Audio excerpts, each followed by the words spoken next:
Coming up for you this hour, an away day for the government, or is it, as the opposition claim, hideaway day, as they try to wrestle with the continuing fallout from Nadhim Zahawi's tax affairs?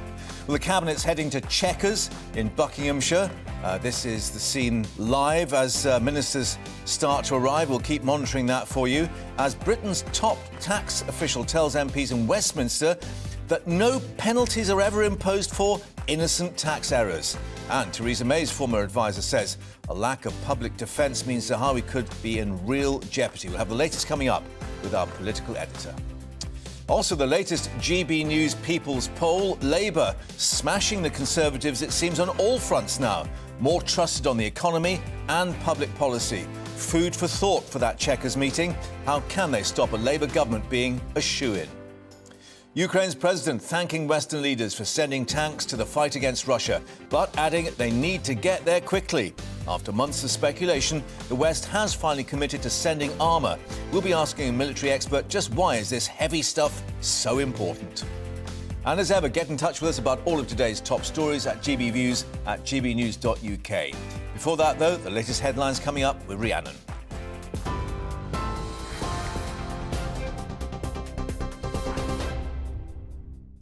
Mark, thank you. Good afternoon. It's 2 minutes past 12. Your top stories from the GB newsroom. Germany's defence minister says he expects the first Leopard 2 tanks to arrive in Ukraine by the end of March. It follows yesterday's agreement to send 14 to help in the fight against Russia. The US announced they're sending 31 Abrams. That's to add to the UK's 14 Challenger tanks. President Volodymyr Zelensky has also urged the West to send long-range missiles and fighter jets. The more defence support our heroes at the front receive from the world, the sooner Russia's aggression will end, and the more reliable the security guarantees for Ukraine and all our partners will be after the war. The terrorist state must lose, people's right to life must be protected, and so it will be. Member of Ukrainian Parliament Kira Rudik told GB News the tanks alone, though, aren't enough. A year into this war, we are still in this David versus Goliath situation, where Russia has more people, more weapons, more military production, more supplies. So we have to be different. We have to fight harder. We have to have more sophisticated weapons, and we have to use different strategies. And having tanks is one of those strategies. Ukraine's top general claims 47 of the 55 Russian missiles fired this morning have been shot down. One person's died in the strikes in Kyiv. 20 came down near the capital, where residents took shelter underground. A 61-year-old man has been charged with assaulting the former Health Secretary, Matt Hancock. The MP was allegedly harassed on the London Underground earlier this week. British Transport Police says Geza Taryani will appear in court next month, charged with common assault and 2 public order offences. Mr Hancock was reportedly unharmed in the incident. Over 100 charities are calling on the Prime Minister to open an independent inquiry. It's after 200 child refugees were found to be missing from Home Office hotels. They've described the situation as a scandal, saying the children are at risk of exploitation. The charities are calling on the government to place them with specialist local authority teams rather than in hotels. The Immigration Minister says 13 of the 200 children still missing are under 16. Meta says Donald Trump will be allowed back on Facebook and Instagram in the coming weeks. The former US president's social media accounts were suspended for 2 years following the Capitol Hill riot in 2021. The company says it's put new safeguards in place to deter repeat offences. Royal Mail says recent strike action has cost the postal firm over £200 million. The dispute with the Communication Workers Union has led to 18 days of walkouts since August. Meanwhile, the group says the number of voluntary redundancies will be significantly lower than the 10,000 originally suggested. Thousands of NHS physiotherapists in England have become the latest group to join the ongoing industrial action in the health service.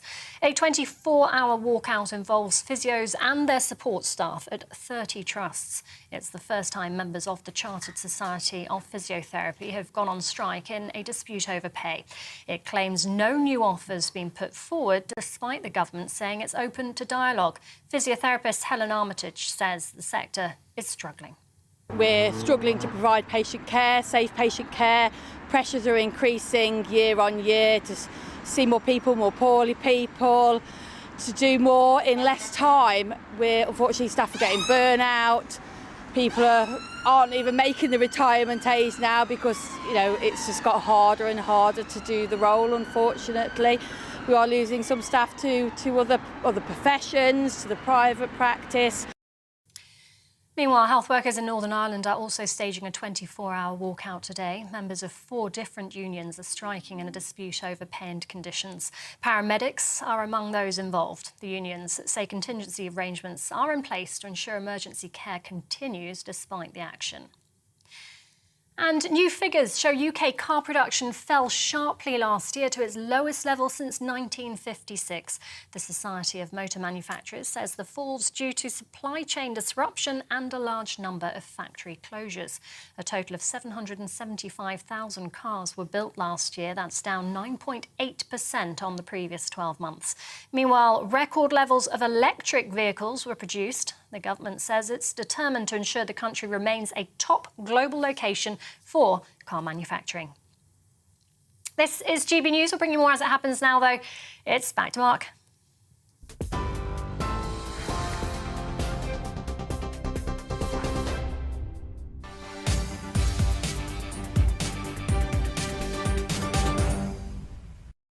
Rhiannon, thank you very much indeed, and welcome back to GB News Live, where Chequers beckons the grace and favour ancestral pile, where we're now seeing the police checking all these cars arrive for a cabinet away day, or is it, as the Liberal Democrats say, hideaway day, given what's happening with Nadeem Zahawi. Of course, Rishi Sunak expected to be joined indeed by an embattled chair of the Conservative Party as this gets underway at the Country House. Chequers. The trip to Buckinghamshire coming as the HMRC's chief executive, Jim Harrod, told the Public Accounts Committee at Westminster this morning that tax penalties were never imposed for innocent errors. A telling phrase. Well, the independent investigation into the matter, launched by the Prime Minister, still underway, although it could report, we're now told, by the end of next week. Meanwhile, Labour's leader, of course, Sir Keir Starmer, yesterday accusing the Prime Minister of being too weak to sack his embattled party chairman. Let's cross live to Westminster and bring in our political editor, Darren McCaffrey. Darren, I guess this getting away from the focus of Westminster means they're trying to get back on track with particularly that sort of 5-point plan that the Prime Minister outlined back in the beginning of January. Yeah, essentially that is what this away day, if you like, in Chequers is all about. It's about the Cabinet updating the Prime Minister on where they're up to with those kind of key 5 priorities that he set out at the start of the year: bringing down inflation, tackling the small boat crisis in the English Channel, getting economic growth back, etc., etc. So we are going to hear, or the Cabinet at least are going to hear, from some of the key figures around that table. Jeremy Hunt, the Chancellor, expected to address his colleagues alongside Suella Braverman and the Home Secretary as well. But yes, there will be an awful lot of focus on another person in that room. As you say, Nadeem Zahawi, the chairman of the Conservative Party, will be there, somewhat embattled. 2 things happening today, Mark. There's going to be a political cabinet, if you like, looking at the politics of the Conservative Party at the moment, and frankly, looking at the opinion polls, they do not look good. There's a poll out today suggesting that Labour are on 50 points and the Conservatives are on 21. I mean, that is quite a gap. No sign that Rishi Sunak has really been able to make any significant change when it comes to polling since he took over, since those dark days of Liz Truss's premiership in terms of the Conservative fortune in the polls. Though in saying that, the pollsters are saying to them today in Chequers that there is a narrow path to victory for the Conservative Party at the next election. pretty blunt, pretty frank, saying it is narrow and it will only work if the party unites. Now, that's obviously a message Rishi Sunak will want to push, but it is a sign, I think, just how tricky things are for the party. And then there's going to be actual cabinet. Well, they'll talk about the big issues of the day. That could well include Ukraine, considering the announcements that we got from Germany yesterday. But ultimately, what his colleagues will be talking about over their cups of tea and lunch is Nadhim Zahawi. Two kind of significant bits of information, I think, today, Mark. First of all, as you say, we now think that report by the number 10 ethics advisor could come as soon as next week. Mel Stride, the Work and Pension Secretary today, suggesting it could take 10 days. And then second of all, those comments in Parliament by HMRC or effectively with the Chief Executive of His Majesty's Revenue and Customs, making clear that the term careless, and it's a legal term, it's a legal concept, it means that the penalty was imposed because mistakes were made. It's not, oh, it was an unfortunate, forgetfulness. This is a legal term that is put into place, but it is put there because it is a reflection of the fact that it was a mistake. And that Nadhim Zahawi seems to have done that, and that's why he had to pay this very significant penalty on those tax affairs. Yeah, Jim Harris saying there are no penalties for innocent errors. But just looking back at Chequers, I mean, the problem is, of course, that the party chairman is at the very centre of deciding the strategy, how you move forward and how do you actually get traction towards this general election. I mean, there's no way, given the circumstances, that Nadhim Zahawi can actually undertake that role at the moment, is there? Well, I mean, if you listen or read the Times this morning, suggestions the Prime Minister is livid with Nadhim Zahawi and hasn't spoken to him in quite a long time, which is quite extraordinary, as you say, given the fact that as chair of the Conservative Party, yes, he will be in charge of devising up how the party fights the next general election. It's effectively the chief executive, if you like, of the party at the moment. And politically, it is very tricky because, these calls for Nadhim Zahawi to step aside, even as the investigation is ongoing, are coming not just from the Labour Party and the Liberal Democrats, the SNP and elsewhere, but even from within his own party, the Conservative MPs who think that this is all proving a distraction as well. And so in the end, the Prime Minister is kind of holding on to his chairman against the tide here, but maybe there is a thought process that actually, this ethics report may well not do Nadhim Zahawi any good, and that's the point at which he will have to go. But at least the Prime Minister can say he did go through with due process. And we have to remember as well that also been reported today, lots of those allegations around Dominic Robb, the Deputy Prime Minister, they've not gone away. And that, again, is equally tricky for Rishi Sunak. In some ways, even more tricky, I would suggest, Mark, given the fact that Dominic Robb is a close lieutenant, helped run his campaign, his leadership campaign in the summer of the Prime Minister. And all this is swirling around, making life very difficult for Rishi Sunak, because he wants to talk about the economy and immigration elsewhere. And yet the talk here, the talk of Chequers, will be about scandal, frankly. Indeed. Darren, thank you very much indeed for that. Well, Darren alluding to the latest poll there. Indeed, our latest GB News People's Poll has been released and perhaps unsurprisingly not good news for the Prime Minister or indeed the Conservative Party on several fronts because they're lagging behind on the economy. Just 16% saying a Tory government will better manage the UK's finances, double that number believing Labour would do a better job, a party of economic competence. Well, when asked about who they would vote for the next general election, 50% Labour, just 21% Conservative. Food for thought for Chequers, of course. Let's bring in our news polling analyst, David Cowling, joining us in the studio to analyse the picture in more detail. That is going to be something very hard to digest at lunchtime in Chequers today for them. Yes, I wouldn't like to be at that meal. I think the key point for me is this question of economic competence. Yeah. Labour was in the wilderness, as we know, for 2 decades, in the 80s and 90s. But even during that period, people would be asked in polls which party would be best on poverty, solve poverty, education, the NHS, unemployment, and they would say Labour. Even tax. Well, they say Labour. Yeah. But when it came to economic competence, that was the ace the Conservatives held. And Labour constantly smashed up against that brick wall when it came to election after election after election.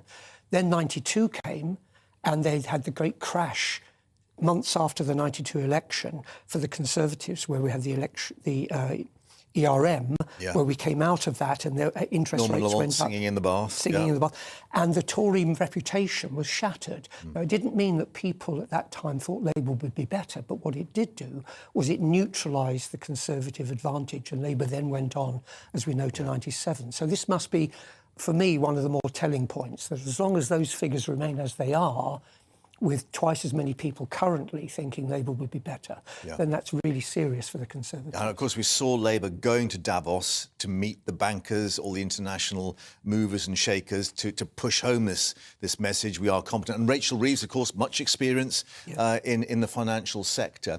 But, I mean, the other issue for them at Chequers, looking at these polling figures, is to try and find the way forward. And we had these 5 priorities that he outlined on January the 4th. One of those, bringing inflation down by the end of the year. Just to touch on this narrow path to victory that Darren spoke about, is that their get out of jail card, that if the economy starts to pick up and that inflation comes down, people might start to reassess that view? I'm sure that must be the only possibility for the Conservatives to have any cheerfulness in any of this. And interestingly, even in the terms of the poll that we were talking about, twice as many people thinking that Labour was better at the economy, still half the public didn't express an opinion. So they, in a sense, a plague on both your houses. So I'm sure the Conservative strategists are saying, is there any chance of shifting that 50% who are undecided towards our direction? And there may be some way of doing that. So all is not necessarily lost, but the figures remain formidable. And what they need to overcome it, to get out of this deep hole, is time. And of course, as we know, time is running out. And what about the two leaders? Because clearly the questions that Keir Starmer posed at PMQs, are you big enough for this job? Is the job too much for you? What are the polls telling us about how people are reacting to Rishi Sunak and him trying to impose his leadership?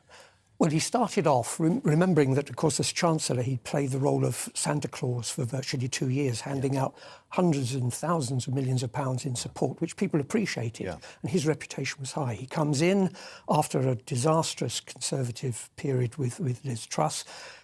He was quite high. He was higher in some polls than the Conservative polling figures. So he was playing higher than the party. And the hope was that his reputation would bring the party up. He'd drag the party up on his coattails. But the other side of that coin is, what if the party drags him down? And it appears to me at the moment that's what seems to be happening. So his honeymoon period has been, so far, fairly brief. Right. So these issues of Dominic Robb and Nadeem Zahawi, absolutely critical to that, then? They do. They have reflect upon him as Prime Minister. But also, as Darren was saying, and you yourself have identified, what it is massive distraction. Time is short. He needs to get the party back on track to talk about issues that would convince people. And all he's doing now is batting away one sort of scandal after another. Firefighting as such, Yes. Thank you very much indeed. As you say, plenty of them to think about in Chequers, but we'll see how those figures start to change, of course, in the weeks and months to come. Thank you very much, David. Now, let's just bring you some breaking news we're getting from Scotland. And the transgender woman, Isla Bryson, who was convicted of rape, will not be imprisoned now at an all-female Cornton Vale prison in Scotland. Nicola Sturgeon has told the Scottish Parliament that a few minutes ago, and the estranged wife of the transgender woman convicted of rape before transitioning, claiming her decision to change gender was a sham. Well, Isla Bryson, previously known as Adam Graham, was found guilty on Tuesday of raping one woman at Clydebank in 2016, another at Drumchapel in Glasgow in 2019, following a trial at the High Court in Glasgow, but will not be now taken to an all-women's prison. Back to the politics. Dominic Robb, as we just discussed, facing a much broader bullying investigation than previously indicated. The Guardian newspaper coming up this story earlier. At least 24 civil servants being reported to have made formal complaints against him, which government insiders believe shows the depth of the inquiry and indeed the severity of some of the claims, meaning the Deputy Prime Minister will struggle perhaps to survive. And of course, amid the Zahawi investigation, also throwing perhaps further doubt on Rishi Sunak's judgment for having kept him in such a senior position. Joining us in the studio now, political reporter Catherine Forster. It keeps piling up for the Prime Minister as he's trying to get things back on track at Chequers. More bad news for Rishi Sunak today. When they came in after Liz Truss, Michael Gove said boring is back and they wanted to make government as dull as possible. And it's not really working out because there's all the policies that they're trying to get across. Meanwhile, day after day it's after personality, day, isn't it? their headlines are bad behaviour of ministers in government. So this Guardian story today, we knew that there were 8 formal investigations against the Deputy Prime Minister and Justice Secretary Dominic Robb. But it now turns out that although there are 8, there are at least 24 people involved and maybe even over 30, because some of these have been sort of joint submissions, if you like. And over a period of time at different departments in different areas. Different departments. So 6 from when he was Ministry of Justice, department staff from his private office, 1 from when he was Foreign Secretary, 1 from when he was Brexit Secretary, and details of staff apparently being so traumatised by working with him that they were vomiting before meetings, that they were having professional help, that they were regularly crying. Apparently more than one contemplated taking their own life. I mean, really quite shocking. And also it said that the Prime Minister read some of these written submissions. Now that's a key, isn't it? Personally. What did he know about it before it was handed over to this independent investigation? So he had read some of these. We don't know exactly how many, but before he appointed Adam KC, back in December to investigate this, and he has sat down with all of these people and had very lengthy discussions. So it's really not looking good for Dominic Robb, who, it should be said, is adamant that he's always behaved professionally. His team say, yes, he's a hard taskmaster. Yes, he has high standards, exacting which he expects people to adhere to, but that he's always behaved properly. But it certainly isn't a good look. And now there's some speculation, because, of course, there's this investigation, there's the Zahari investigation, which is grabbing all the headlines, and Rishi Sunak would like these to conclude quickly. Well, I was going to ask you, what are we learning about the timing? Because there's suggestions now that the Zahawi investigation could conclude by the end of next week, some 10 days taking perhaps. This Robb one's been going on for some time. And as you say, Adam Tolley, a KC, perhaps going through in forensic detail. Any indication when that could happen? Because, I mean, if the two collide, you know, that's going to hold the government under the waterline, isn't it? Well, there were some suggestions that the Prime Minister would like them both to report together, so he could sack them both together, have a mini reshuffle and move on. I should say Downing Street denying that completely, and they're both completely separate, so it probably isn't possible to sort of jig when they come out. But certainly Zahari, 10 days, we're hearing, up to possibly 3 weeks, but they're very keen to get it dealt with because the Prime Minister's reportedly very, very cross now that basically they've been made to look very bad. Yeah, and can I just put to you what Lord Barwell has said? I mean, he's former Chief of Staff, of course, to Theresa May, saying that the lack of public defence, i.e. nothing particularly said in public, suggests that Zahawi is in jeopardy. And certainly our MPs here in the studio yesterday noticed that at PMQs he referred to him as the Minister without portfolio, not my honourable friend or right honourable friend. It would seem an awful lot of people within the Conservative Party think that it is a matter of when, not if he goes. Obviously, if he is found to be in breach by the ethics advisor, it's up to Rishi Sunak. Now, Boris Johnson was given advice by a previous ethics advisor to get rid of Priti Patel for bullying and didn't act. I think it's inconceivable that Rishi Sunak would be advised to get rid of Zahari or Robb and not act. Yeah. But it's still within the Prime Ministerial gift as to what happens after the inquiry findings. Yes. They don't actually recommend the action to take. Yes, but they will recommend the action and then it's Rishi Sunak's decision. But I mean, Rishi Sunak saying he could have just sacked him and made it go away, but he wants to be seen to follow the proper procedures. But certainly they want this resolved because we're not talking about anything else that the government's trying to do, and it's a really terrible look much as we try. into Labour's hands. Exactly. Thank you very much indeed. Coming up here on GB News, car production in the UK falling to its lowest level in some 66 years. We'll be going through all the figures in a moment with our economics and business editor, Liam Halligan. Let's take a quick break.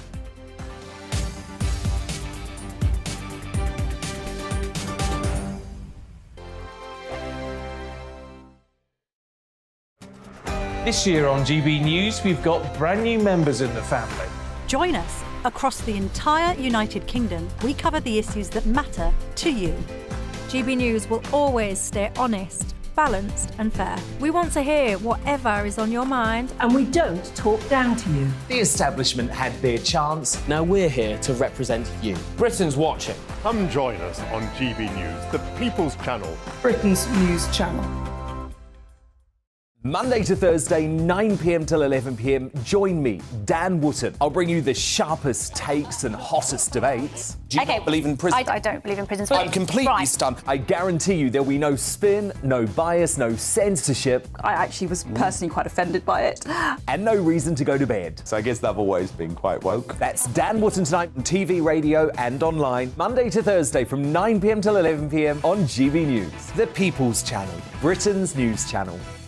We are GB News, and we'd like to say thank you to each and every one of you for bringing us your conversations, for helping our great nation find its voice. We are here for you on radio, television, and online, across England, Scotland, Wales, and Northern Ireland. It's not the BBC, you actually get your facts right. We are proud to be GB News, the People's Channel, Britain's news channel. I'm Mark White. As GB News Home and Security Editor, I cover those key issues that are so important to you. Our authorities, our communities doing all they can to combat violent crime. With the public services under unbearable strain, why are we still failing to control our borders? Defence, the first priority of any government, has been continually hollowed out. Can we trust our politicians to protect the armed forces? Join me, Mark White, on GB News.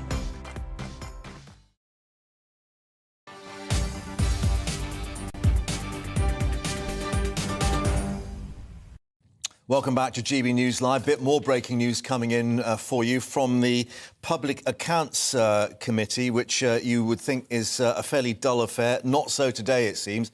We already heard about the taxman and the indication of a Nadeem Zahawi. We're now learning, according to what MPs have heard, that the government expects to pay £222,000 in legal fees to help Boris Johnson defend himself against the Partygate allegations. Now, a firm of solicitors, Peters & Peters, apparently awarded the contract worth £129,700 back in August 2021 to provide Mr Johnson with legal advice during the investigation by the House of Commons Privileges Committee. Now, the Public Administration Committee has just learned that that amount has now increased to £222,000 due to the length of the inquiry. Agreeing, though, that was not a limit and could increase yet again, depending on how long that inquiry takes. So it seems an open-ended check. And don't forget, this will, we assume, be indirectly taxpayers' money to pay my learned friends to defend the Partygate allegations. We'll update you as we get more reaction to that. Now, car production in the UK falling to its lowest level for some 66 years, back to the days of the Austin A35, perhaps. Latest figures released today by the Society of Motor Manufacturers and Traders being blamed on factory closures. Honda, of course, down in Swindon closing, and then disruption to the supply chain, particularly the electronic semiconductors needed so much in cars now after the COVID pandemic. Not all doom and gloom, though, because the report also shows record levels of electric vehicles being produced last year. Joining us now, our economics and business editor Liam Halligan with On the Money. So, indications that obviously we're going electric, but not perhaps at the speed maybe the car manufacturers would like, and yet more problems in just getting the kit together to make cars. Yeah, these numbers are pretty tough. You know, the UK is a major car-making industry in Europe. It employs tens of thousands of people, our car manufacturing business. And today we've had some figures from what's called the SMMT, that's the Society of Motor Manufacturers and Traders, the sort of industry group. And we can see them here. In 2019, Mark, that's before the pandemic, 1.3 million cars rolled off production lines in the UK. After the pandemic, 2021, 860,000, but down even more this year, 775,000. So that's a 40% drop since 2019, since before the pandemic, and that's the lowest total since 1956. What's going on here, Mark? It is about supply chain issues. It's getting hold of those semiconductors, often made in China, South Korea. It's shipping lines. It's freight costs still very high, getting hold of sheet steel and all the rest of it. I do think that there is a chance that the British car-making industry can recover, but it is a difficult moment, as Mike Hawes told me, and he actually is the boss of the SMMT. Here he is. Well, obviously the figures are really depressing. You know, it's the worst year since 1956, and that reflects a lot of the volatility in the global industry, but also some structural changes in the UK. We've seen the closure of the Swindon plant, changes of Ellesmere Port from passenger cars to commercial vehicles. We need to get back. We need to get investment in as we move towards electrified future.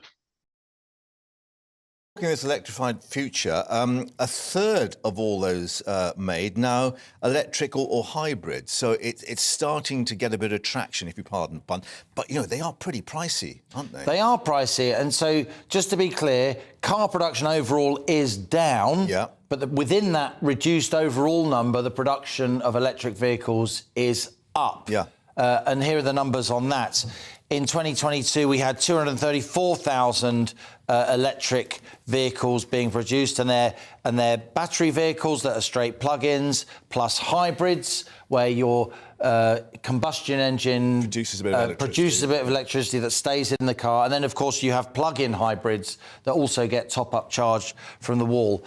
Those EVs, as we call that collective group, 4.5% more of them were produced this year, in 2022 than 2021, and they now account, Mark, for 30% of all UK cars made.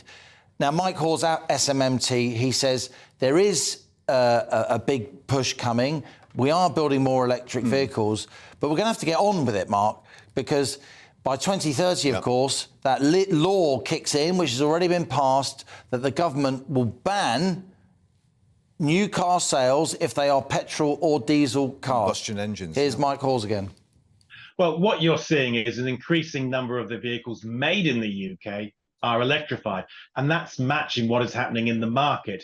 People increasingly buying electric vehicles, but we need the pace to accelerate, both in terms of those that we sell and those that we make.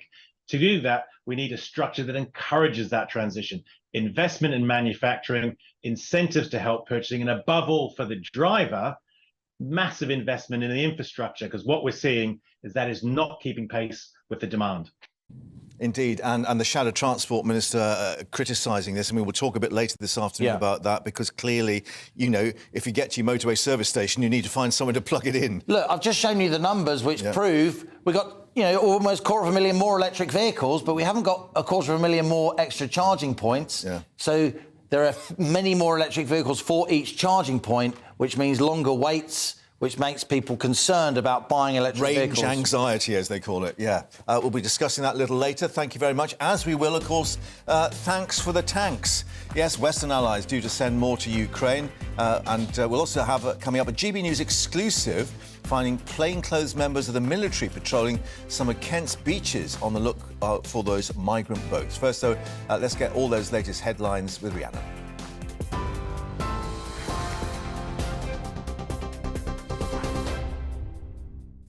Mark, thank you. 12:34, your top stories from the GB newsroom. Germany's defence minister says he expects the first Leopard 2 tanks to arrive in Ukraine by the end of March. It follows yesterday's agreement to send 14 to help in the fight against Russia. The US announced they're sending 31 Abrams. That's to add to the UK's 14 Challenger tanks. President Volodymyr Zelensky has also urged the West to send long-range missiles and fighter jets. The more defence support our heroes at the front receive from the world, the sooner Russia's aggression will end, and the more reliable the security guarantees for Ukraine and all our partners will be after the war. The terrorist state must lose, people's right to life must be protected, and so it will be. Scotland's First Minister has confirmed a transgender woman convicted of rape will not be sent to an all-female prison. Nicola Sturgeon's addressed the row over Isla Bryson and whether she should be held at Corton Vale Prison. The First Minister said she hoped the announcement would provide assurance to the public. Earlier this week, Bryson was found guilty of raping 2 women before she changed gender. Over 100 charities are calling on the Prime Minister to open an independent inquiry. It's after 200 child refugees were found to be missing from Home Office hotels. They've described the situation as a scandal, saying the children are at risk of exploitation. The charities are calling on the government to place them with specialist local authority teams rather than in hotels. And Royal Mail says recent strike action has cost the postal firm over £200 million. The dispute with the Communication Workers Union has led to 18 days of walkouts since August. Meanwhile, the group says the number of voluntary redundancies will be significantly lower than the 10,000 originally suggested. TV, online and DAB+ radio, this is GB News. Don't go anywhere. Mark will be back in just a moment.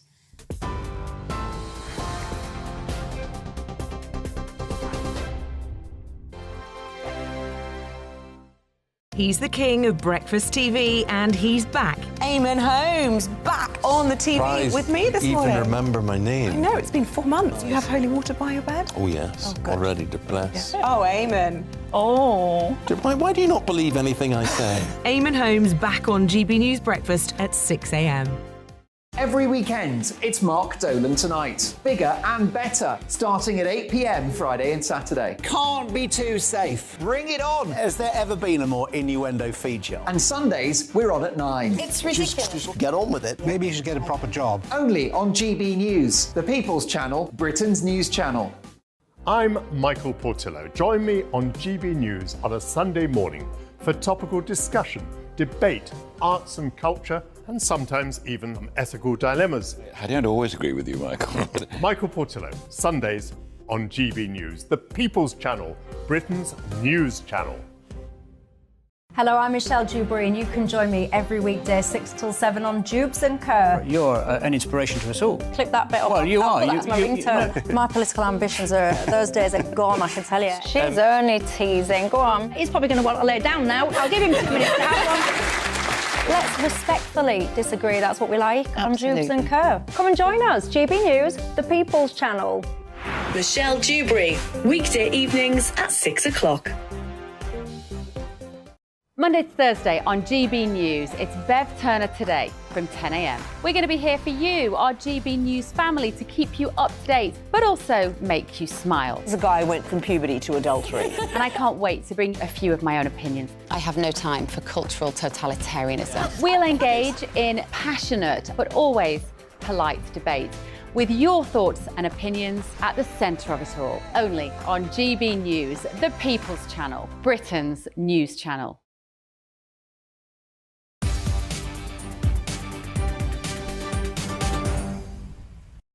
Welcome back to GB News Live. Now, President Zelensky in Ukraine thanking Western allies for agreeing to send those tanks in the continuing fight against Russia. However, he has warned they need to be delivered speedily. It all comes after both the United States and Germany announced they'd be adding by sending Abrams and Leopard tanks. Of course, the UK already deciding to send Challenger 2 tanks. Well, the Kremlin's responded by condemning the announcement as a blatant provocation, saying that any tanks supplied would, as they say, burn. Well, let's get the views now of Chris Parry, who's joining us, who is a former NATO commander. Chris, thank you much for your time. And looking at Zelensky's worries, I mean, it will be pretty tight, won't it, to get these in place for any spring offensive the Russians launched, because it's not just getting the tanks there, it's actually training the Ukrainian crews on very different bits of kit. You're absolutely right, Mark. It's almost too little, too late. And I think we've got to be very realistic about the impact they can make. As you say, the logistics train isn't in place, the spares and maintenance organisation, and frankly, driving and fighting a tank isn't just jumping in a car and sort of seeing the same gearbox and the same steering wheel. These are all different types of tank. It'll take a while for the Ukrainians to actually get to grips with them, and also to see how best they can be used in their own context. I think the other worry is that coming up now, we're coming up to the first anniversary of the conflict. The Russians haven't been sitting on their hands. They've been learning the lessons from the first assaults. They'll be combining their armour with their artillery and their aviation. And I think many people in the free world are underestimating what the Russians will be able to do when they decide they want to attack, probably the end of February, beginning of March. Well, that's interesting, because we got the impression, of course, on their first attempts that a lot of their armour, the ubiquitous T-72 and so on, really wasn't up to it, that a lot of them didn't have spares, and they were hit by the artillery rounds fairly quickly. But you think that this may be a different story this time round? Yeah, I don't think you should ever underestimate your enemy. And one of the biggest mistakes is you actually think he's going to do the same as he did last time. We're pretty short on intelligence on what is going on behind Russian lines. They're deeply dug in. They're fortifying the borders of those 4 provinces that they've seized. But with Gerasimov, the chief of the general staff, in charge, I would think they're reorganizing pretty quickly, bringing logistics to the fore. They'll be manufacturing ammunition and other munitions very, very rapidly indeed. And this won't be the same Russian army that I think we saw last year. So these tanks and armoured vehicles have got to be used very carefully. And we must be really in a position to give the Ukrainians longer range missiles like ATACMS that can go up to 200 miles to break up these Russian formations as they come into the fight. Financial Times reporting that Lockheed is ramping up production of the F-16 fighters in the States. I mean, would that perhaps have been a better strategic approach, to think about air defence and actually being able to hit armour on the ground as it comes over the border, perhaps, rather than relying on tanks on the ground instead? You're absolutely right, Mark, but we can't just put F-16s into the fight in Ukraine. I suspect they're going to be substitutes for MiG-29s and other ex-Russian types that are used by our allies like Poland. They can be released to the Ukrainians. You just can't, again, you can't just jump in an F-16 or any aircraft and fly it. So I don't think they'll be coming into the fight into Ukraine. They'll be backfilling those aircraft that are being provided by allies to help the Ukrainians. Now, we've seen the Kremlin's reaction with these missile strikes being launched again across Ukraine, and seemingly an angry sort of suggestion that they're going to try and burn all the tanks. What do you see as being the sort of geopolitical approach now? Clearly, Biden was trying to isolate Putin and maybe get others in the Kremlin to rethink. Is there any evidence that could succeed?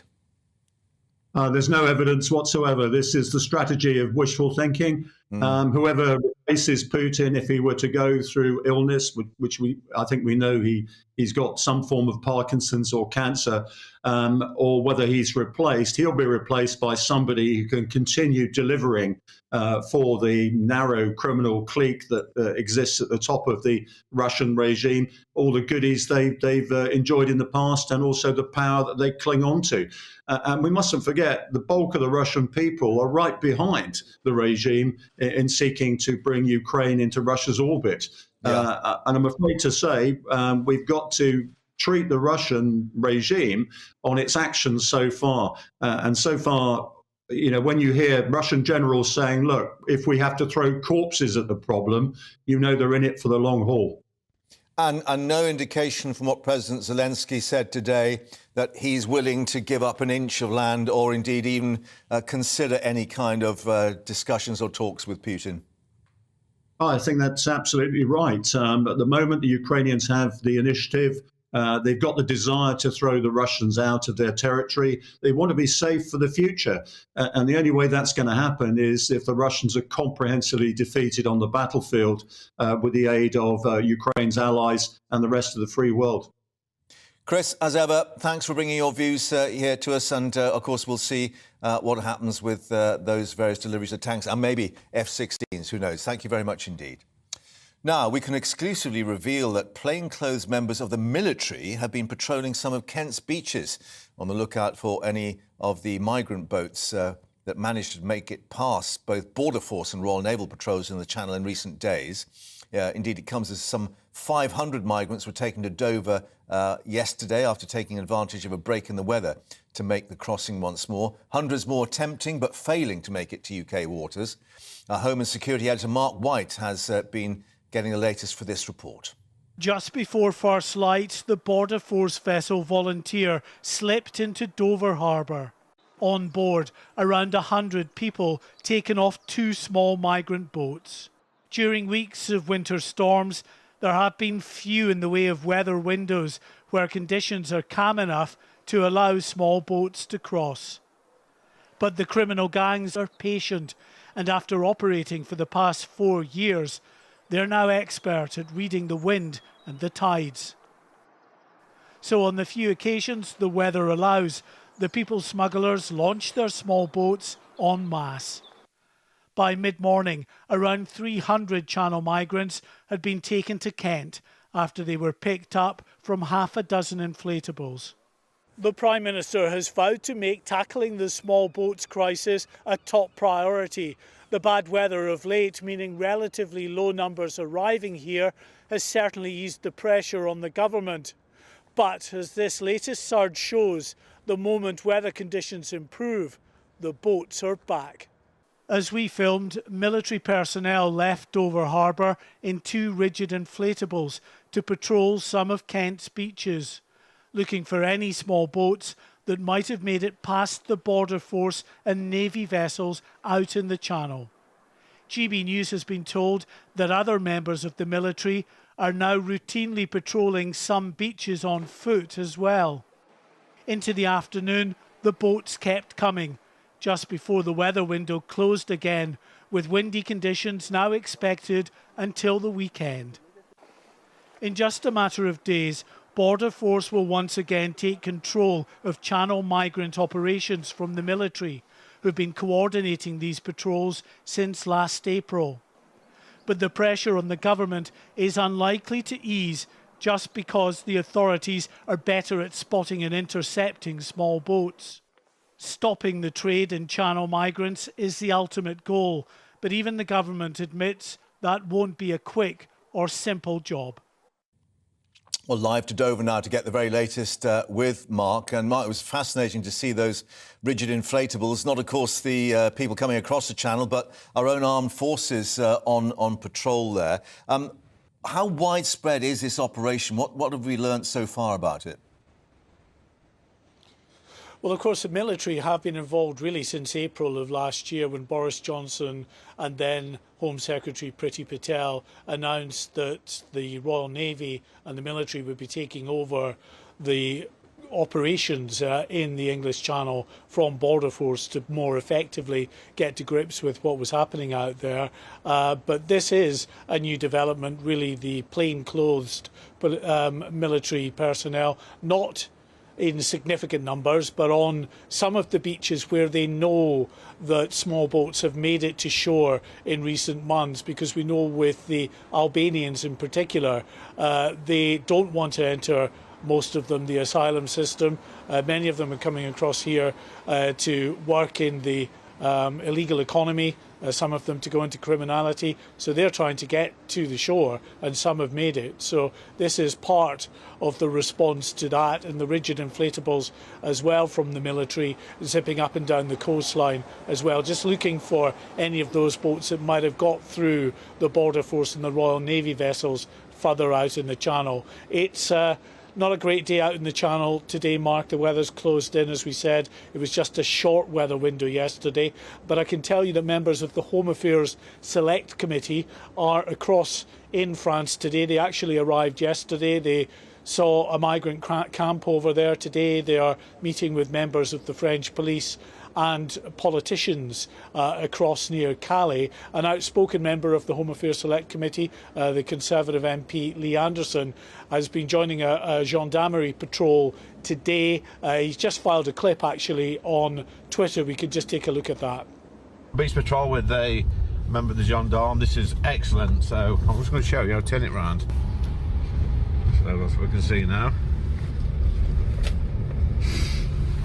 It's not till you get here that you actually realise how much work's going into this. I know it feels like we're fighting a losing battle, but there's a lot of work going off this side of the channel to stop the boats. But you know, I've come to the conclusion that it's not what you do here. It's what we do at home. There's got to be a deterrent to stop this, because if we can get that deterrent right, then you wouldn't need these people out here patrolling the beaches. Certainly, I think deterrence on that side of the channel or this side of the channel is a key factor, but also going after the criminal gangs on the other side of the channel will be crucial, I think, in trying to disrupt the model and break the model of the criminal gangs. It comes, Mark, as the Labour Party have today put out some analysis they've carried out of the figures last year, and they estimate that the criminal gangs who are pushing these boats out into the English Channel made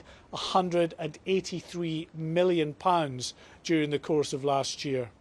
Yeah, and as they've said before, why bother smuggling drugs when you can make more money smuggling people? But just to return to what we've seen in action, if you like, in the sea there and on the beaches, as you say, what's the legal basis now for these plainclothes military personnel? Do they have powers of detention and arrest? And who is policing them, if you like? Well, no more so than any civilian. They're really just spotters, Mark. If they see a boat coming ashore, they'll be able to radio into Border Force and the police, who will then respond to detain those that have arrived under immigration laws before they're then taken for processing. And as we know, the vast majority will then claim asylum if that happens. So they're not there in any capacity to detain and arrest people, as far as we know, but certainly in a surveillance and spotting capacity, so that they know if a beach landing has taken place and they can quickly get the resources to respond to that. Yeah, and as you say, we can see the flag blowing there behind you, the Union Jack, an indication perhaps the weather may bring a little bit of respite for all those authorities at the moment. The numbers down today, it seems.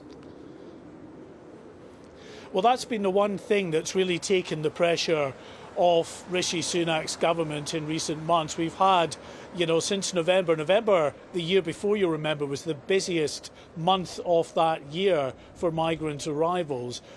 This past November, it was pretty windy for most of that month, again in December, and now into January. There are only a few days where the weather breaks enough for the boats to be able to come across, but of course when they do, they try to get across in numbers. Yesterday there were lots of attempts. We were hearing that maybe about 1,000 might attempt the crossing. We know of about 8 boats that didn't make it as far as UK waters. We're told another 8 did make it here to the UK. So it demonstrates quite starkly, I think, Mark, how any time the weather conditions allow, whatever the politicians say, the boats are back, and they're back in significant numbers. Mark, as ever, our man in Dover, thanks for updating us there on the beach. Thank you very much indeed. More, of course, from Mark as we get it. Now, growing calls for the government to do more to support leaseholders owning property, but not the land that the property is actually built on. Well, new laws came into force last year to ban what's called ground rent for such new builds, and that was a win for millions of home buyers. But the existing leaseholders, well, they're still struggling to keep up on payments on their old ground rent. Some of them indeed saying the new law has made remortgaging or even selling their property nearly impossible. Our North East of England reporter Anna Riley has the story. Growing numbers of people like Lou are being forced to sell their leasehold homes after increases in ground rent as well as service charges have made their properties unaffordable. Lou bought a flat in Yorkshire to rent out as his pension pot, but is now subsidising his tenant to live there. The property price has dropped So from buying it for 153,000, I'd be lucky to sell it for 105 now. I don't really want to sell, but you know, the challenges now are the costs, and they're going through the roof. And I'm retired. It started off at £250. It's now up at nearly £400 a year. Where we thought we were buying something we would own, first thing is we never own it. The other implication is if the ground rent outside London is over £250 a year, it is effectively treated like a rental, a short-hold tenancy agreement. We are tenants. You know, we're tenants, and we have the same rights as tenants, but effectively fewer rights because we're actually owning or think we own the property. Just down the road, leaseholder Keith has taken on the upkeep for the communal garden in a bid to keep down maintenance costs, and regrets buying his flat due to the excess charges. We could have bought, say, a bungalow for the price that we paid for our flat, a freehold bungalow. So I think on reflection we might have done that instead. The leasehold law, I think, is something out of antiquity. I don't think there's actually, in my personal opinion, a role for that now. I think if you buy something, you should own it. The Leasehold Knowledge Partnership is secretariat of the All-Party Parliamentary Group on Leasehold Reform, and the charity want the system to be abolished. Rather than keep on trying to reform this flawed form of tenure, why don't we just stop making more of it? Other jurisdictions which are based on English law have taken one look at this bit of game-playing nonsense which has perpetuated power and money in the hands of landowners and dumped it. We need to do the same. Scotland doesn't have this nonsense, only England and Wales. There's 4.5 million leasehold properties in England, and many of the owners, like Lou, are waiting for this form of property ownership to be made sustainable. Anna Riley, GB News, York. Doggy enjoying that. Coming up here on GB News in this next hour, we'll have the latest from Chequers, with the Cabinet having an away day meeting there. Perhaps some saying it's a crisis meeting given the tax affairs of Nadeem Zahawi. Just to remind you, the Chief Executive of HMRC telling MPs there are no penalties for innocent errors. More to come in the next hour. Here's the weather. Given here with the latest forecast from the Met Office. Sunny spells and mostly dry for many of us today, but it is a bit colder in the north, whilst it's milder in the south. Even though we've seen a cold front clear southwards, that's helped to clear the very cold conditions that have been stagnant across southern parts of the UK over the last few days. And the mist and fog that we saw fairly extensively on Wednesday, although there were a few pockets of fog and frost about first thing this morning. But they're lifting now, and for most it's a dry and bright day. The best of the sunshine in the west, a bit more cloud into the east, 1 or 2 showers for parts of eastern Scotland and eastern England. But temperatures have evened themselves out, 6 or 7 in the north, so not quite as mild. But 8 or 9 in the south means that it is a touch warmer compared with the last few days. Into the evening, we'll see the clear spells and light winds remain across parts of western Scotland, Northern Ireland, as well as western England and Wales, and in these areas a touch of frost and some fog patches, especially for Northern Ireland. But further east we've got more cloud cover, and so mostly frost-free, although a touch of ground frost and perhaps some frost on cars is still possible. Showers continuing, and those showers will spread into parts of the Pennines through the night and into the first part of the day on Friday. But otherwise, actually plenty of sunshine by the afternoon on Friday. Sunny spells more prevalent across England and Wales, I suspect, and for Scotland and Northern Ireland mostly dry, but later in the day we'll see rain arrive into the northwest of Scotland. The wind will pick up as well, so a damp and breezy end to the day for the Northwest Highlands and the Western Isles. That band of rain pushing south on Friday night, so with the cloud in the north, the frost-free night on the whole here, but a colder start on Saturday across England and Wales, then a bright day for many, windier on Sunday.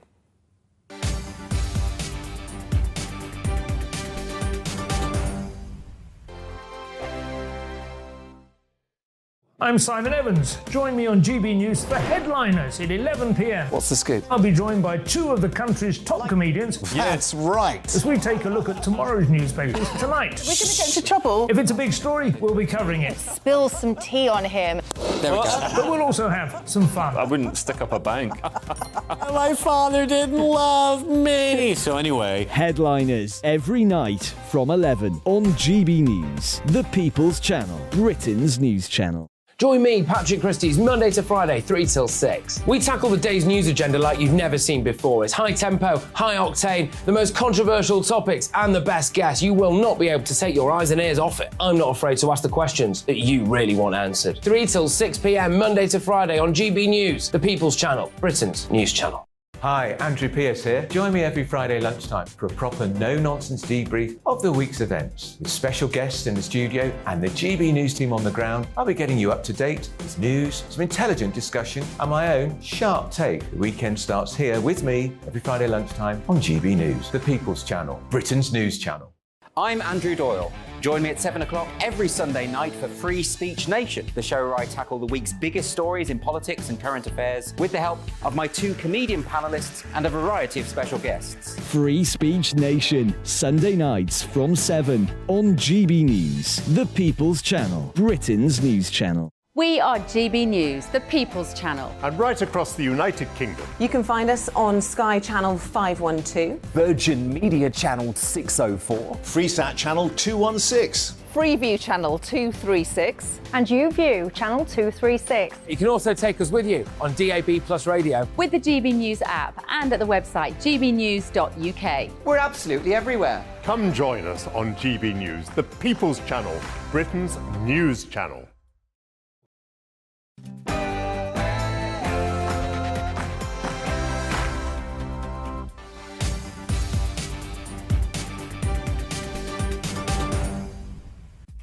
Very good afternoon. You're with GB News Live with me, Mark Longhurst, and coming up for you this lunchtime.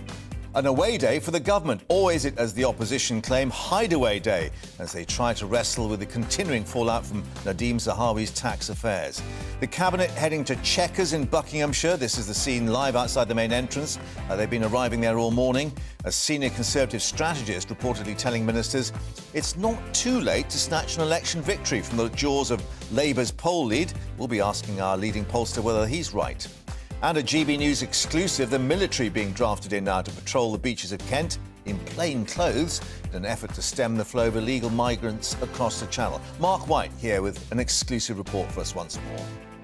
Tanks a lot, says the Ukrainian president, as Western leaders finally pledged to send the heavy armour into the fight against Russia. But he adds they need to get them quickly. After months of speculation, the West has committed to sending them. We'll talk to someone who knows about tanks, the former head of the British Army, no less.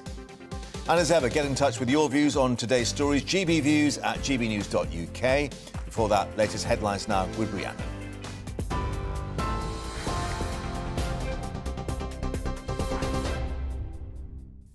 Mark, thank you. Good afternoon. It's 2 minutes past 1, your top stories from the GB newsroom. Ukraine has been hit by a series of missile strikes a day after the US and Germany pledged to supply the country with tanks.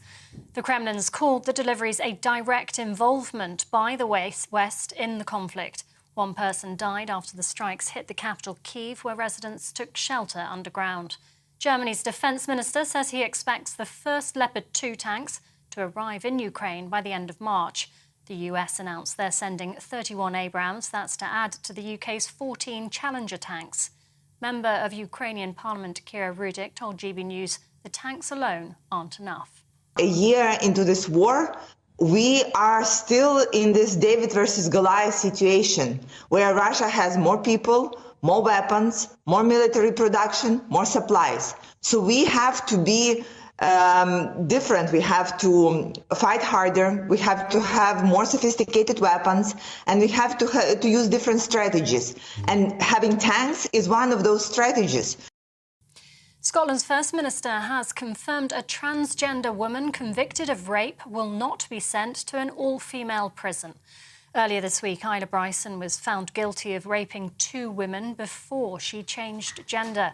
At First Minister's questions, Nicola Sturgeon addressed the row over Bryson and whether she should be held at Corton Vale Prison. She also confirmed a risk assessment being carried out by the Scottish Prison Service. It would not be appropriate for me, in respect of any prisoner, to give details of where they are being incarcerated. But given the understandable public and parliamentary concern in this case, I can confirm to Parliament that this prisoner will not be incarcerated at Cornton Vale Women's Prison. And I hope that provides assurance to the public, Presiding Officer, not least to the victims in this particular case. A 61-year-old man has been charged with assaulting the former Health Secretary, Matt Hancock. The MP was allegedly harassed on the London Underground earlier this week. British Transport Police says Geza Tajani will appear in court next month, charged with common assault and 2 public order offences. Mr Hancock was reportedly unharmed in the incident. More doctors and nurses than ever are working in the NHS. That's according to the latest data. Figures from NHS Digital show nearly 5,000 more doctors and 10,000 more nurses worked in the health service last year compared with the previous year. It comes as the government plans to recruit 50,000 more nurses by next year. The Health Secretary says the stronger and healthier NHS needs the workforce to support it. Royal Mail says recent strike action has cost the postal firm over £200 million. The dispute with the Communication Workers Union has led to 18 days of walkouts since August. Meanwhile, the group says the number of voluntary redundancies will be significantly lower than the 10,000 originally suggested. Thousands of NHS physiotherapists in England have become the latest group to join the ongoing industrial action in the health service. A 24-hour walkout involves physios and their support staff at 30 trusts. It's the first time members of the Chartered Society of Physiotherapy have gone on strike in a dispute over pay. It claims no new offer has been put forward, despite the government saying it's open to dialogue. Meanwhile, health workers in Northern Ireland are also staging a 24-hour walkout today. Members of 4 different unions are striking in a dispute over pay and conditions. Paramedics are among those involved. The union says contingency arrangements are in place to ensure emergency care continues despite the action. And new figures show UK car production fell sharply last year to its lowest level since 1956. The Society of Motor Manufacturers says the fall's due to supply chain disruption and a large number of factory closures. A total of 775,000 cars were built last year. That's down 9.8% on the previous 12 months. Meanwhile, record levels of electric vehicles were produced. The government says it's determined to ensure the country remains a top global location for car manufacturing. This is GB News. We'll bring you more as it happens. Now, though, it's back to Mark.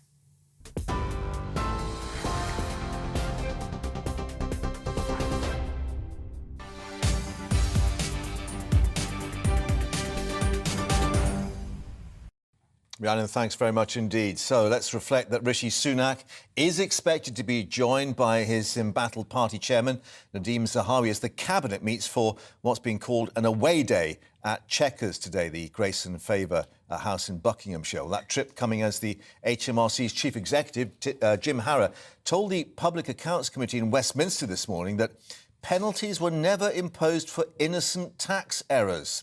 A telling phrase. Well, the independent investigation into the matter launched by Rishi Sunak still underway, but may report, we're being told, by the end of next week. Meanwhile, Sir Keir Starmer accusing the Prime Minister of being too weak to sack his party chairman. Let's get more now at Westminster and speak to our GB News political editor, Darren McCaffrey. Darren, the opposition, the Liberal Democrats, calling it a hideaway day, and clearly the government will want to try and address matters away from the public gaze and perhaps look at this sort of 5-point plan that he wanted to launch back in January the 4th. But still, the firefighting has to go on. Yeah, it does indeed. The narrative here at Westminster is not necessarily on that 5-point plan. Far from it, actually. It's on, as you say, what seems like scandal after scandal engulfing at the Conservative Party. Comparisons being made today to the tail end of John Major's administration in the mid-90s. First of all, these away days, let's be frank about them. I mean, they do happen quite a lot, and they have happened under lots and lots of different prime ministers. I'm not entirely sure The Lib Dems are being fair there and saying it's a hideaway day. There are two things happening, though. First of all, there is a political meeting of the cabinet, i.e. of the Conservative cabinet, if you like, and they're looking actually at the chances at the next general election. And to be perfectly frank, they're pretty grim at the moment. There's an opinion poll out today showing that Labour has yet again increased its lead over the Tories. They're on 50 points at the Labour Party, kind of harping back to the bad old days of when Liz Truss was in number 10. But the pollsters do say there is a narrow path to victory for the Conservative Party if they stop all the infighting. Frankly, at the moment, I think that seems pretty unlikely if you ask me. And then there's going to be a meeting of the actual cabinet looking at those 5 priorities the Prime Minister set out. We're going to hear from the Chancellor, Jeremy Hunt, on getting inflation down, trying to get economic growth back, so I'd brave him and the Home Secretary in terms of the migration crisis in the English Channel. But in the end, as you say, focus will be on Nadeem Zahawi, the chairman of the Conservative Party. He'll also be around that table. Many of his colleagues, even in that room, think he should stand aside while this investigation takes place into his tax affairs by Downing Street's ethics advisor. I think, Mark, 2 interesting points today. First of all, Mel Stride, the Work and Pension Secretary, kind of suggested that actually this report could come rather quickly, that potentially it could be the end of next week when we get to find out the conclusion of the investigation. And second of all, you're right, we heard from the head of HMRC, Her Majesty's Revenue and Customs, this morning, saying that what Nadeem Zahawi had made was not an innocent error. He said, if you take care, but nevertheless make a mistake, you are liable for tax and interest if it's paid late. However, you would not be liable for a penalty. A penalty only comes because of carelessness, and that carelessness is a concept in tax law, i.e. it's beyond just kind of, making a mistake and having to make up for it. It is a form of punishment because something has gone wrong, and that is the situation that Nadeem Zahawi, the current chairman, but of course the former Chancellor, finds himself in. Yeah, so you can't get away with the excuse the dog ate my homework, for instance, or my tax return. However, looking at what they're having to wrestle with in the Buckinghamshire countryside, I mean, part of the problem is, of course, in finding a way forward and addressing the latest poll figures, is that the strategist should partly be the party chairman, and he's, a wounded animal at the moment. Yeah, indeed. I mean, the chairman of the Conservative Party is effectively its chief executive. Office just down the road from here in Westminster outside Parliament. And you're right, I mean, there should be an awful lot of focus on the next general election.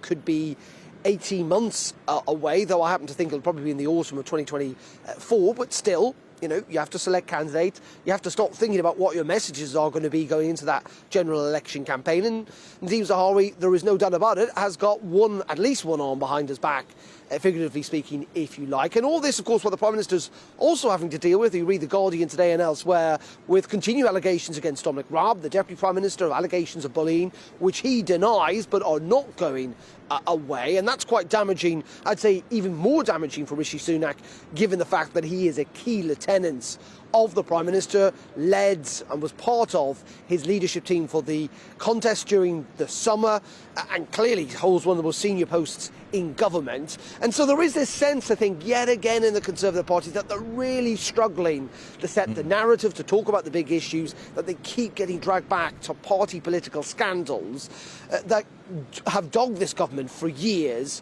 and are effectively dragging it down in many regards, and Rishi Sunak's not been able to shake that off. Darren, thank you very much indeed for that. Well, let's look at the latest picture to assess what damage that's done to them, because we've got the latest GB News People's Poll being revealed, and the Conservatives lagging way behind on the economy. Just 16% of people saying that a Tory government will better manage the UK's finances. Double that number, believing that Labour would, in fact, do a better job. Then when asked about who they would vote for in the next general election, whenever that occurs, of course, 50% saying Labour, against just 21% for the Conservatives. Well, joining us now, John Curtis, Professor of Politics at the University of Strathclyde and psephologist extraordinaire. Of course, John, as ever, thank you for joining us. The latest snapshot of, a real uphill battle for the Conservative Party. And I guess one of the things that will worry them is Labour now being seen as the party of economic competence.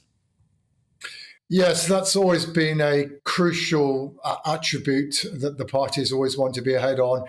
It's usually something on which the Conservatives are ahead rather than Labour, but Indeed, to quote a perhaps unfortunate precedent from history, one of the things that happened in the 1992 to 97 Parliament in the wake of the RM crisis is that the Labour Party gradually moved ahead, indeed, on this issue of the economy. And I think undoubtedly one of the things the Conservatives have to do is to try to turn that around. Of course, the problem they face is that they're trying to do that in a time when living standards are expected to fall by a record amount. Indeed, the way in which the government is insisting that public sector pay cannot go up, let's decode that. That means that the living standards of those in the public sector have to decline quite sharply, and even private sector wages at the moment are not keeping up with inflation. Very difficult to persuade the electorate against that very real backdrop of everybody pretty much being less well off to trust you with the economy, even though the government, of course, would argue that this isn't necessarily our fault. It's to do with COVID, it's to do with the Ukraine war, etc. Unfortunately, when you're the people in office, sometimes the mud sticks to you, even if you're not necessarily responsible for the difficulty in the first place. Yeah, and of course, when people are hurting, they just want to kick someone, don't they? And the other problem is that the indications from the economists that even though we may get the recession and it may not be that deep, it is going to be drawn out. So as we head towards maybe even the autumn of 2024, that's going to dog the government. But the other issue, of course, is that Rishi Sunak must have hoped that he'd have some kind of bounce back factor coming in. That doesn't seem to be there at the moment.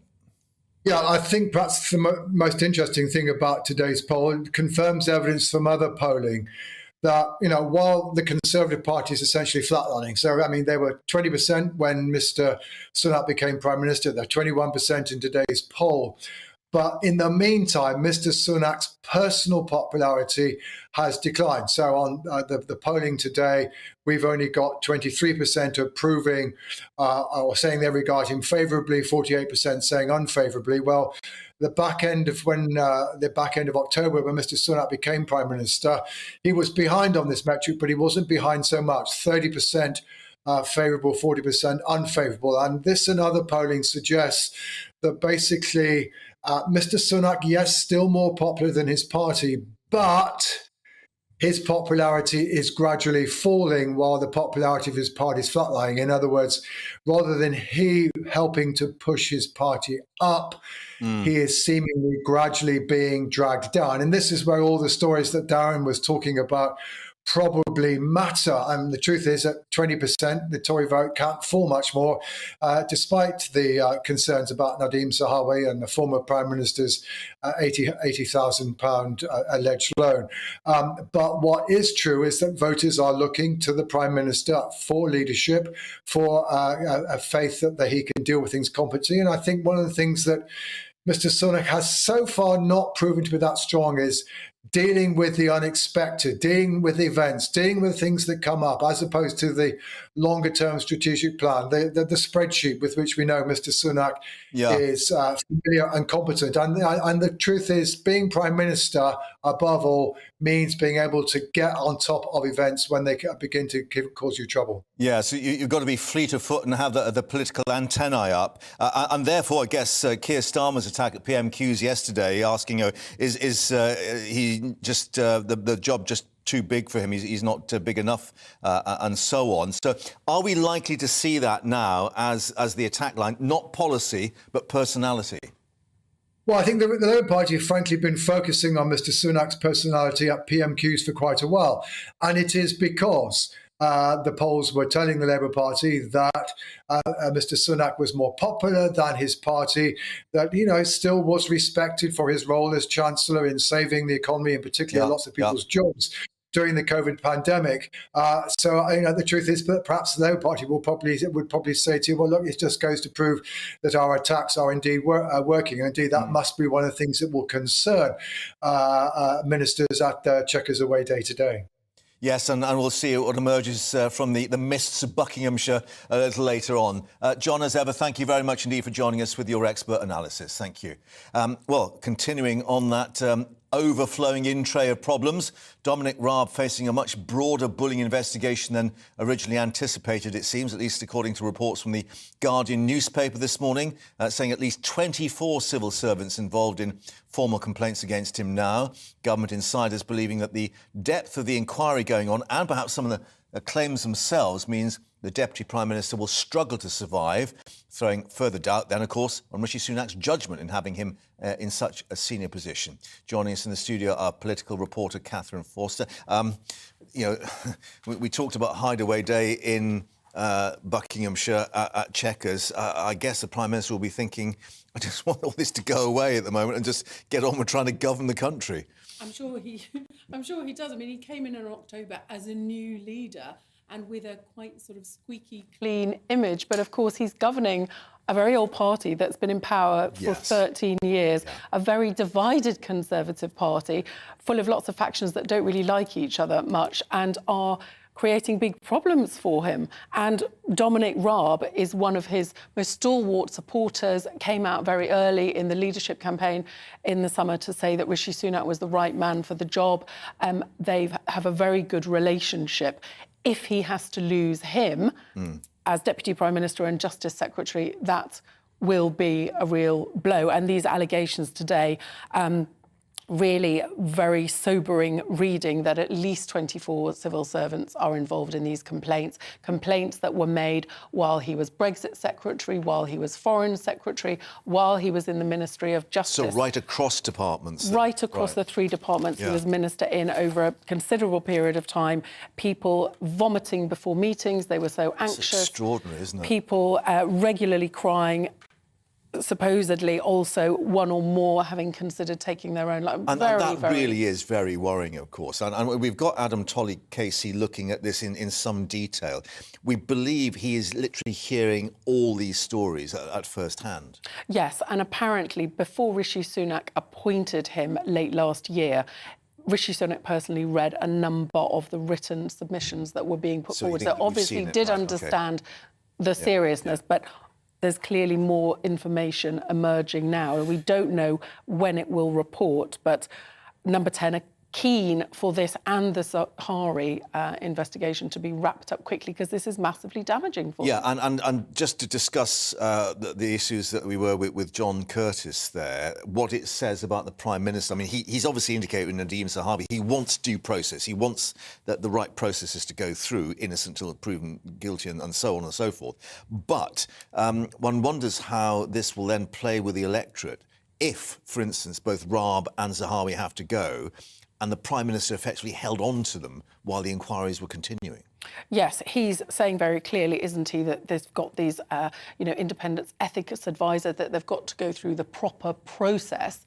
But to many people around the country, they'll be saying, hang on. Does it take you an ethics Tory advisor to tell you you've done party something wrong? chairman and there's a penalty, and HMRC have said, it's a bad look. And also, as you've said, questions about the Prime Minister's judgment in appointing them in the first place, particularly with Zahari. OK, he's saying he didn't know of the penalty till last weekend, but there were allegations in the press last summer about his financial affairs. Which he threatened legal action. Yeah, exactly. But, of course, when Rishi Sunak came in, first of all, he was in a big hurry, and also he was trying to keep support from various different factions, and Nadeem Zahawi had come out in support of Liz Truss. Then, when Liz Truss fell, he came out in support of Boris Johnson. In fact, I think he wrote a comment piece round about the time that went live round about the time that Boris withdrew. And then he switched to Rishi Sunak. So he was trying to keep various groups together. OK. Well, we'll update people as we get more if the smoke signals emerge from Chequers in Buckinghamshire through the mists. For the moment, thank you very much, Catherine, and more analysis, of course, coming up on that, as we will do on international affairs. Of course, President Zelensky saying thanks for the tanks, but saying please get them to us quick. Analysing that with the former head of the British Army. Let's take a look at the weather for you now.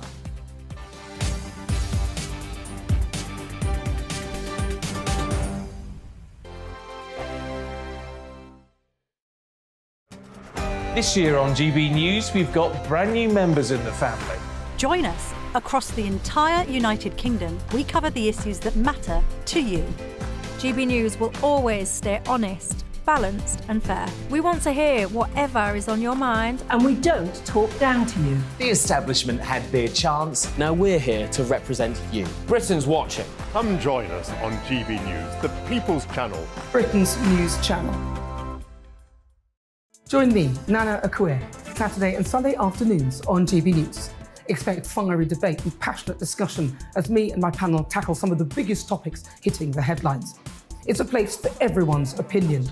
No one gets cancelled, but no one gets an easy ride. Oh, she's on it today! Be ready for conversations that are fierce, frank, and of course, fun. Every Saturday and Sunday afternoon from 4 p.m. on GB News, the People's Channel.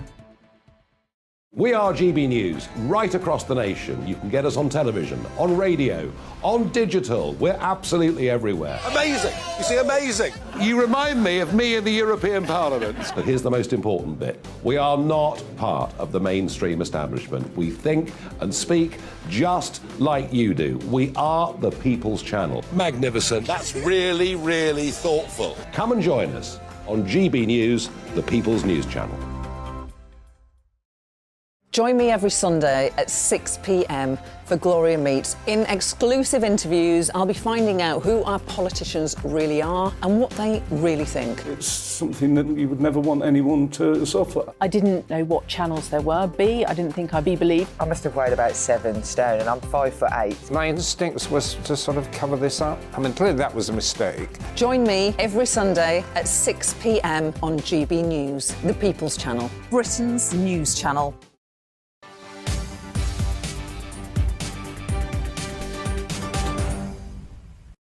Welcome back to GB News Live. Now, the latest on the tanks being sent to Ukraine. President Zelensky now urging Western allies for a speedy delivery of that armour that was promised yesterday. Of course, Germany announcing they'll be sending 14 of the Leopard 2s to the battleground and releasing others from Poland and so on. The United States saying eventually 31 M1 Abrams tanks going to help them try and keep the Russians at bay. But Russia itself, well, it's condemned the announcement, saying it's a provocation and that any tanks that would be sent would be burning, as they said. Well, let's get now the views of General Lord Richard Dannatt, both former Chief of the General Staff and former Head of the British Army too. Lord Dannatt, thanks very much for your time. Of course, you will have been familiar with the wargaming of the Cold War and the Russian tanks coming across the borders, the T-72s and so on.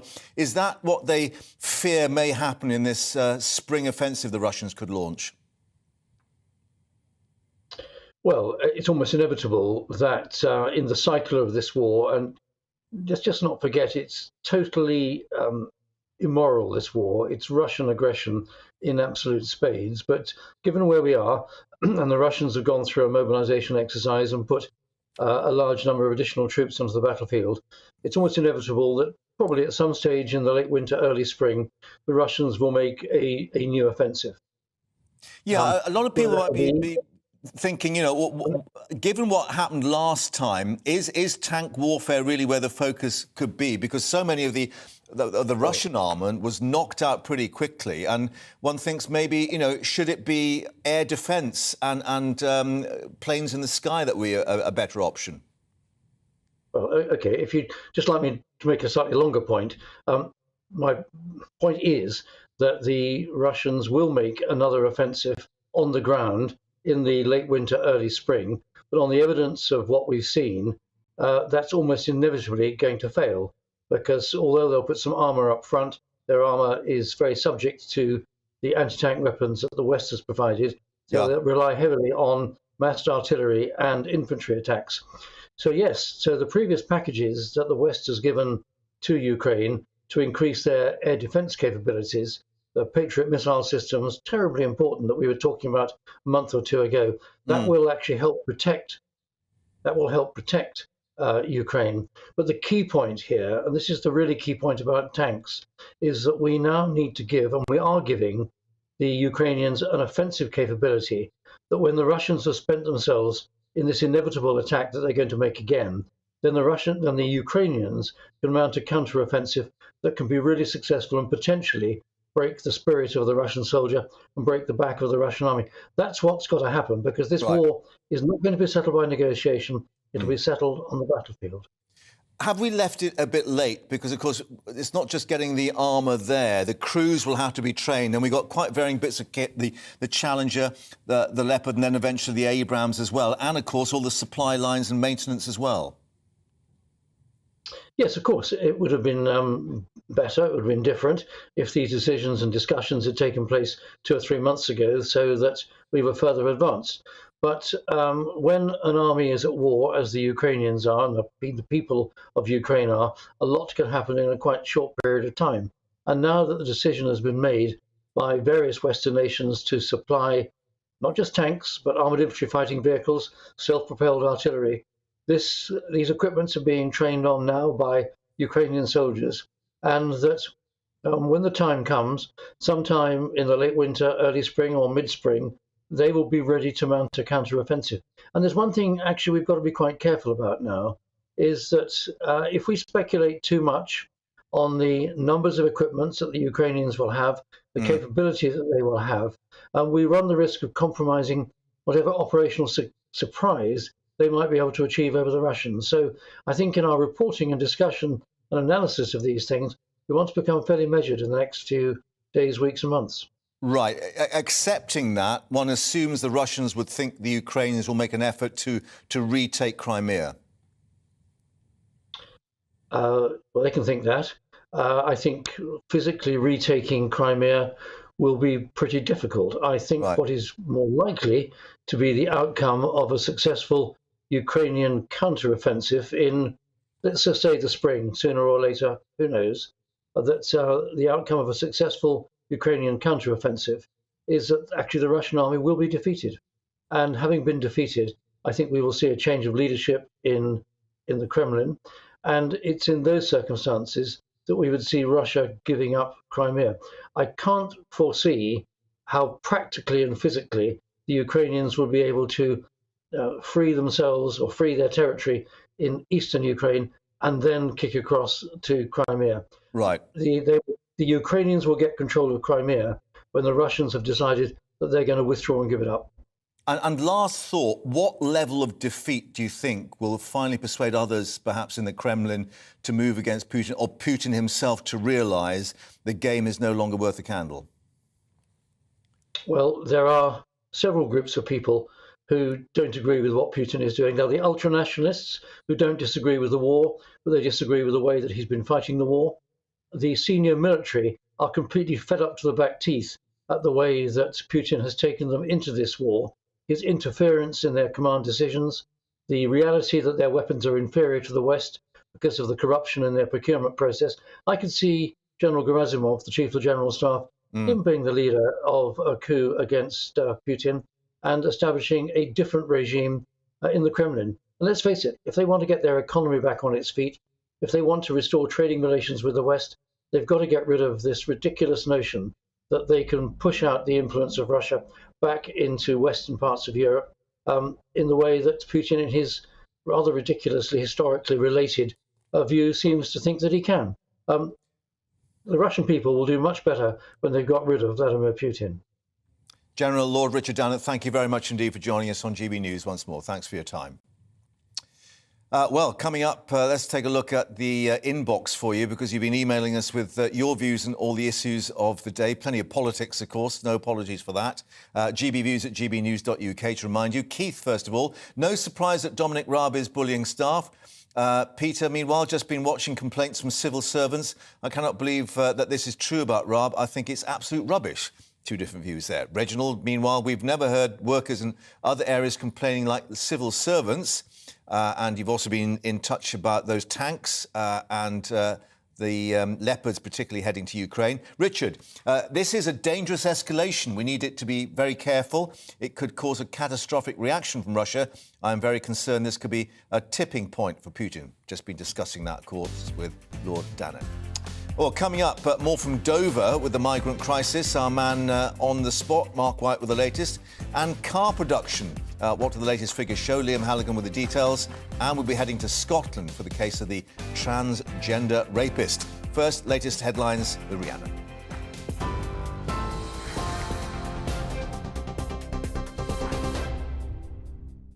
Thank you, Mark. It's 1:33. Your top stories from the GB newsroom. Ukraine has been hit by a series of missile strikes a day after the US and Germany pledged to supply the country with tanks. The Kremlin's called the deliveries a direct involvement by the West in the conflict. One person died after the strikes hit the capital, Kyiv, where residents took shelter underground. Germany's defence minister says he expects the first Leopard 2 tanks to arrive in Ukraine by the end of March. Member of Ukrainian Parliament Kira Rudik told GB News the tanks alone aren't enough. A year into this war, we are still in this David versus Goliath situation where Russia has more people, more weapons, more military production, more supplies. So we have to be different. We have to fight harder. We have to have more sophisticated weapons, and we have to use different strategies. And having tanks is one of those strategies. A 61-year-old man has been charged with assaulting the former Health Secretary, Matt Hancock. The MP was allegedly harassed on the London Underground earlier this week. British Transport Police says Geza Tajani will appear in court next month, charged with common assault. Mr Hancock was reportedly unharmed in the incident. More doctors and nurses than ever are working in the NHS. That's according to the latest data. Figures from NHS Digital show nearly 5,000 more doctors and 10,000 more nurses worked in the health service last year compared with the previous year. It comes as the government plans to recruit 50,000 more nurses by next year. The Health Secretary says the stronger and healthier NHS needs the workforce to support it. And Royal Mail says recent strike action has cost the postal firm over £200 million. The dispute with the Communication Workers Union has led to 18 days of walkouts since August. Meanwhile, the group says the number of voluntary redundancies will be significantly lower than the 10,000 originally suggested. TV, online and DAB+ radio, this is GB News. Don't go anywhere, Mark. We'll be back in just a moment.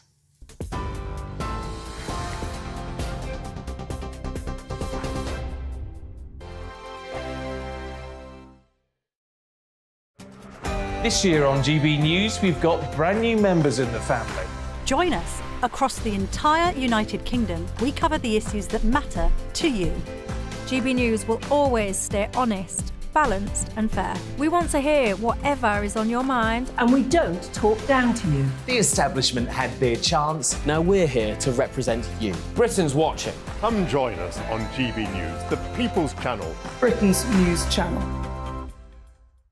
Monday to Thursday, 9 p.m. till 11 p.m. Join me, Dan Wootton. I'll bring you the sharpest takes and hottest debates. Do you not believe in prison? I don't believe in prisons. I'm completely stunned. I guarantee you there'll be no spin, no bias, no censorship. I actually was personally quite offended by it. And no reason to go to bed. So I guess they've always been quite woke. That's Dan Wootton tonight on TV, radio and online. Monday to Thursday from 9 p.m. till 11 p.m. on GB News. The People's Channel, Britain's news channel. We are GB News, and we'd like to say thank you to each and every one of you for bringing us your conversations, for helping our great nation find its voice. We are here for you on radio, television, and online, across England, Scotland, Wales, and Northern Ireland. It's not the BBC, you actually get your facts right. We are proud to be GB News, the People's Channel, Britain's news channel. I'm Mark White. As GB News Home and Security Editor, I cover those key issues that are so important to you. Our authorities, our communities doing all they can to combat violent crime. With the public services under unbearable strain, why are we still failing to control our borders? Defence, the first priority of any government, has been continually hollowed out. Can we trust our politicians to protect the armed forces? Join me, Mark White, on GB News.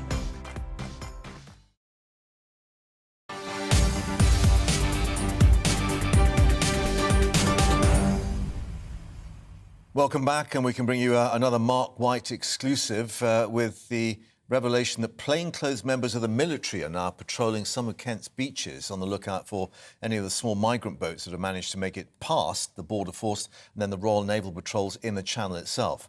Well, this comes as almost 500 migrants were taken to Dover on Wednesday, yesterday, after taking advantage of a break in the weather to make the crossing, and hundreds more attempted to cross but then failed to make it into UK waters. Well, our Home and Security Editor Mark White has this report for us. Just before first light, the Border Force vessel Volunteer slipped into Dover Harbour. On board, around 100 people taken off two small migrant boats. During weeks of winter storms, There have been few in the way of weather windows where conditions are calm enough to allow small boats to cross. But the criminal gangs are patient, and after operating for the past 4 years, they're now expert at reading the wind and the tides. So on the few occasions the weather allows, the people smugglers launch their small boats en masse.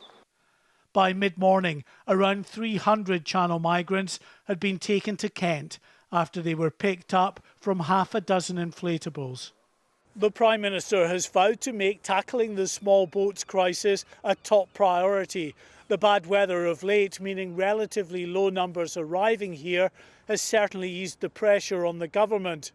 But as this latest surge shows, the moment weather conditions improve, the boats are back. As we filmed, military personnel left Dover Harbour in 2 rigid inflatables to patrol some of Kent's beaches, looking for any small boats that might have made it past the Border Force and Navy vessels out in the Channel. GB News has been told that other members of the military are now routinely patrolling some beaches on foot as well.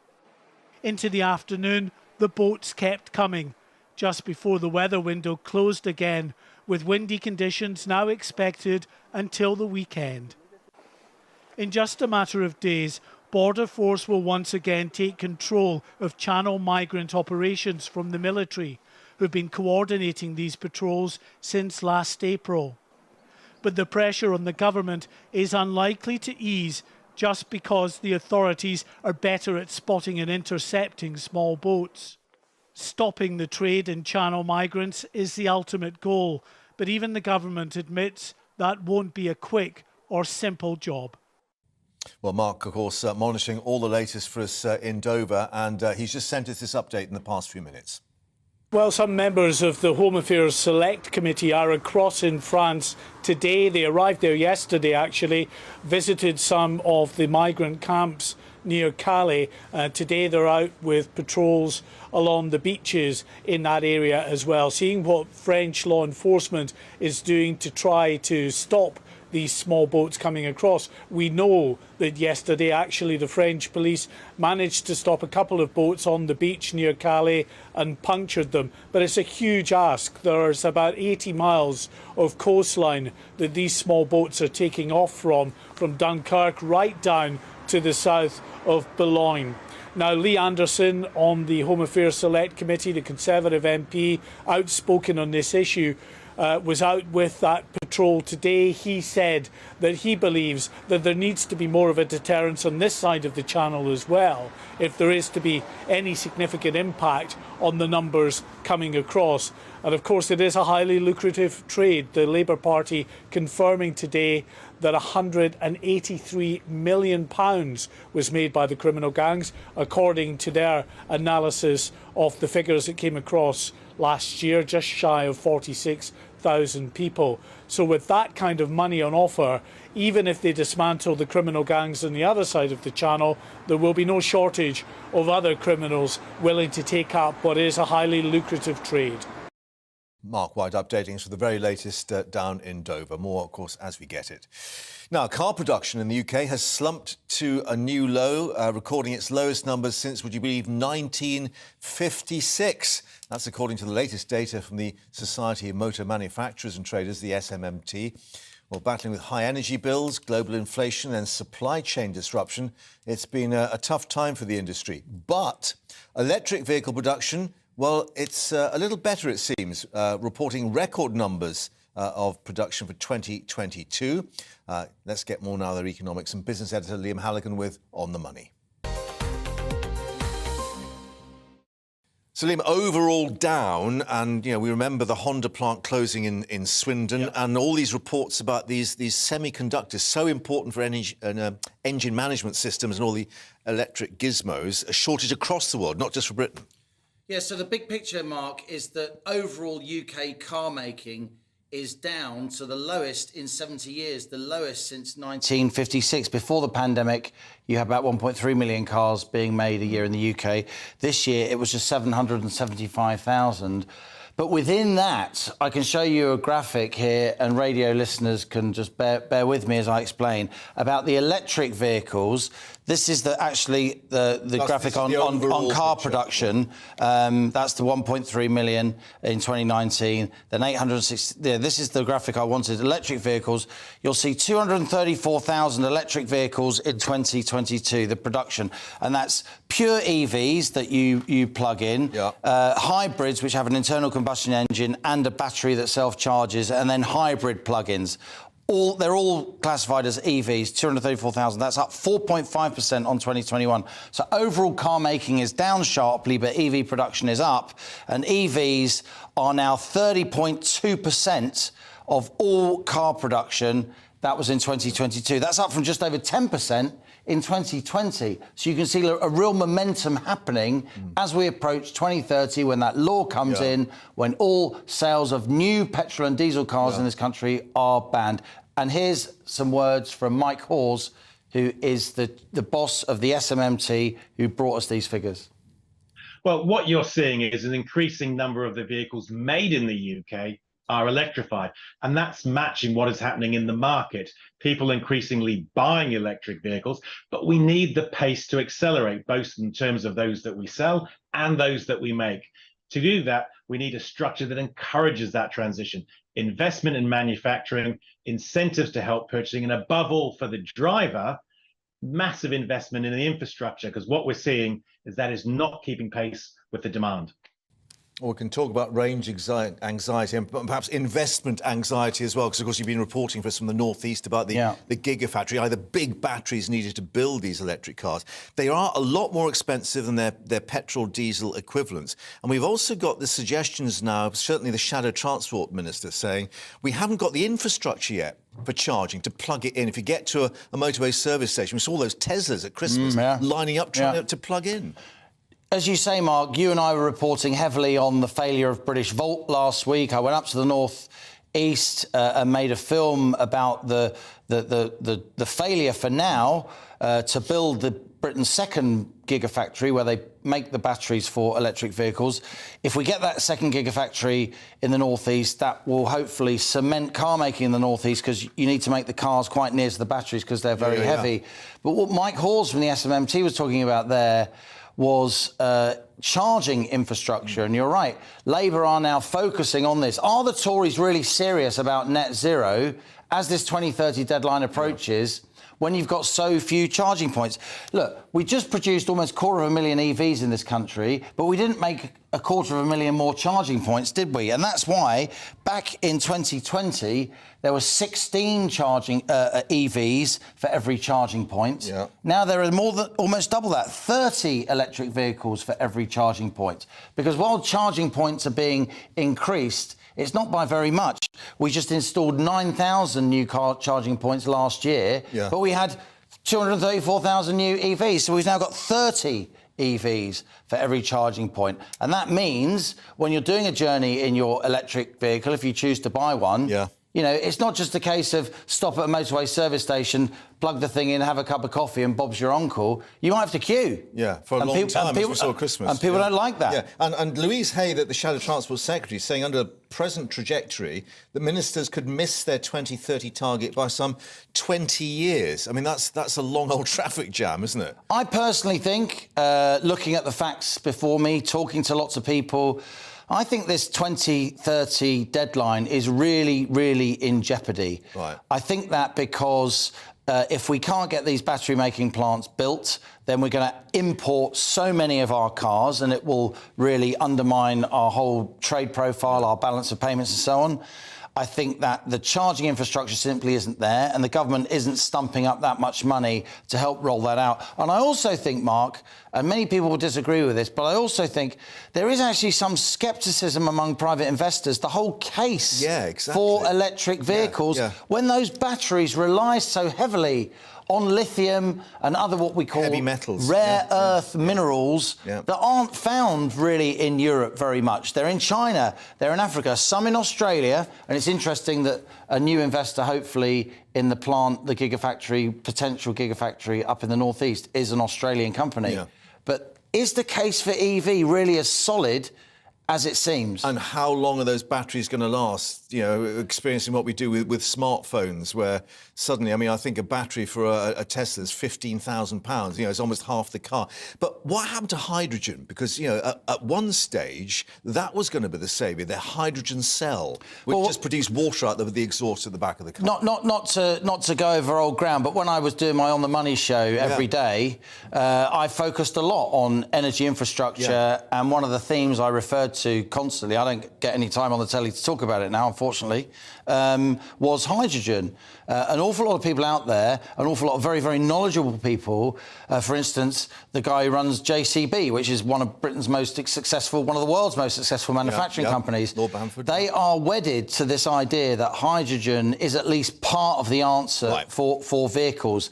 There are problems, it's very difficult to contain, the molecules are very small, it's quite explosive, but of course petrol and diesel are explosive too. It does strike me that this headline rush towards electric vehicles will start to be questioned more and more as 2030 approaches. OK, Liam, thank you for that. So the question is, are we asleep at the wheel about the planning? Let's speak now, I'm very glad to say, to a former colleague, Ginny Buckley, who is founder and CEO of electrifying.com. Ginny, great to see you. Thank you very much indeed. And indeed, you were on our screens just a few days ago with a documentary for ITV, actually testing, literally going on the road to find out how the charging infrastructure was. It wasn't great, was it? It wasn't, Mark. But first of all, great to be here. Fantastic to see you again. And really interesting just listening to that conversation. Some of it I agree with, some of it I don't. But what I do agree with is that the infrastructure definitely needs work. And this is what we investigated last week on ITV. Look, it's getting there. It's not keeping abreast, though, of the number of electric cars that are being sold. But I actually don't think that this focus, Mark, on the pure numbers is helpful, because I think what we need to look at is getting the right chargers into the right place and levelling up the charging network around the UK. And this is why you see these queues at peak times, because quite frankly, the infrastructure isn't in the right place at the moment. You know, we've got more charges in Westminster than we have in Liverpool, Manchester and Birmingham combined. So there needs to be a much more joined up approach from government about where this infrastructure is going. It's not enough to leave it to private industry.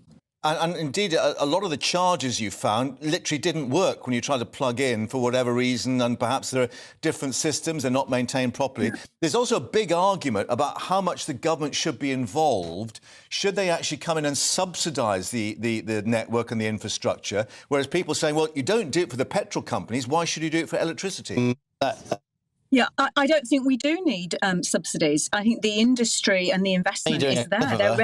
They're ready to take a lead on this. I think the big challenge is that government needs to support industry with things like planning regulations, which are holding up getting charging points into the ground, dealing with the DNOs, which are the companies responsible for getting the electricity around the UK. You know, I hear horror stories of, you know, responses that can take weeks, if not months, coming back to network operators who want to get charges in. So I think it's all very well, the government talking these big figures and banding around 300,000 charges that we're going to need. From what I see, there is a willingness to get them in. The government needs to help industry in getting rid of some of the red tape, because there is a lot of it. Right. Now, that's the infrastructure. What about the vehicles themselves? I mean, your website goes through all the models that come out and tries to see how they actually perform. And we hear about this thing, range anxiety. It's all down to how well the battery performs. And obviously, in winter, when you've got all your wipers and everything else on, that range drops dramatically. Are the cars themselves good enough at the moment? The cars are absolutely good enough. There is no doubt that in winter your range is affected slightly, and it's really important to look into the efficiency of the individual model that you're buying. And we actually mark all our electric cars with an efficiency rating, just like you would get if you were buying any other electrical appliance like a fridge. So you want an efficient car. So, which I think is really important for consumers to understand that. Not all cars are equal when it comes to efficiency. So, yeah, I think the cars are good enough. What we don't have enough of, Mark, is affordable electric cars. There are only 3 electric cars on sale in the UK under £30,000. And that's quite clearly not good enough. Yeah. Part of the challenge of that is the infrastructure, because if consumers are, confident in the infrastructure, confident that we can recharge quickly and easily, that the charges are in the right place at the right speed, then more affordable models will come onto the market. We don't all need these big batteried cars that are very expensive with 300 miles of range, because we drive on average around 20, 25 miles a day. But until that infrastructure is there, then we're not going to get those more affordable cars. Right, OK. And last thought, as we're discussing with Liam, this idea that by 2030 all petrol and diesel goes out of the window. Achievable, do you think? I think it is achievable, and I think, quite frankly, it's not even down to government targets now. It's down to the industry. Car makers are massive global companies. They are like huge ocean liners. You cannot turn them quickly once they've started to move, and the direction they are moving in is electrification. I have seen the cars that are coming down the line. They are all electric. So whether we like it or not, it's coming, but what we have to make sure is that this government takes a lead properly and supports industry in helping consumers get there.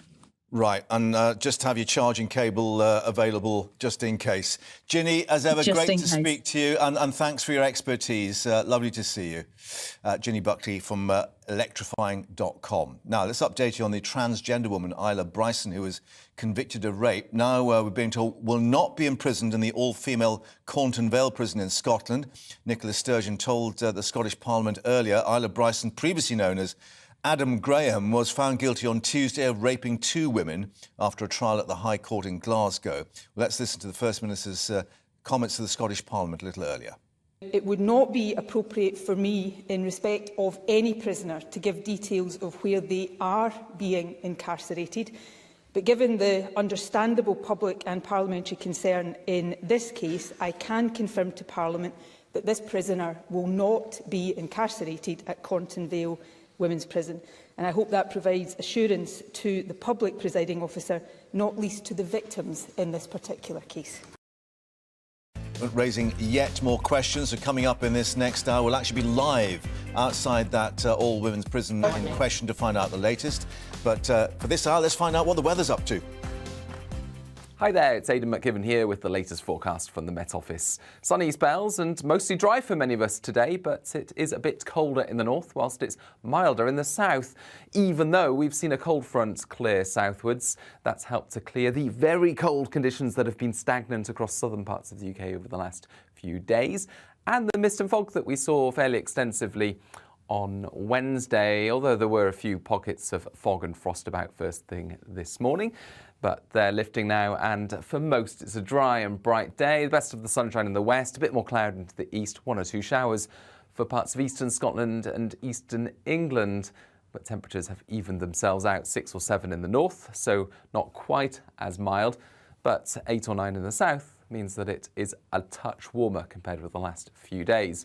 Into the evening, we'll see the clear spells and light winds remain across parts of western Scotland, Northern Ireland, as well as western England and Wales, and in these areas a touch of frost and some fog patches, especially for Northern Ireland. But further east we've got more cloud cover, and so mostly frost-free, although a touch of ground frost and perhaps some frost on cars is still possible. Showers continuing, and those showers will spread into parts of the Pennines through the night and into the first part of the day on Friday. But otherwise, actually plenty of sunshine by the afternoon on Friday. Sunny spells more prevalent across England and Wales, I suspect, and for Scotland and Northern Ireland mostly dry, but later in the day we'll see rain arrive into the northwest of Scotland. The wind will pick up as well, so a damp and breezy end to the day for the Northwest Highlands and the Western Isles. That band of rain pushing south on Friday night, so with the cloud in the north, the frost-free night on the whole here, but a colder start on Saturday across England and Wales, then a bright day for many, windier on Sunday.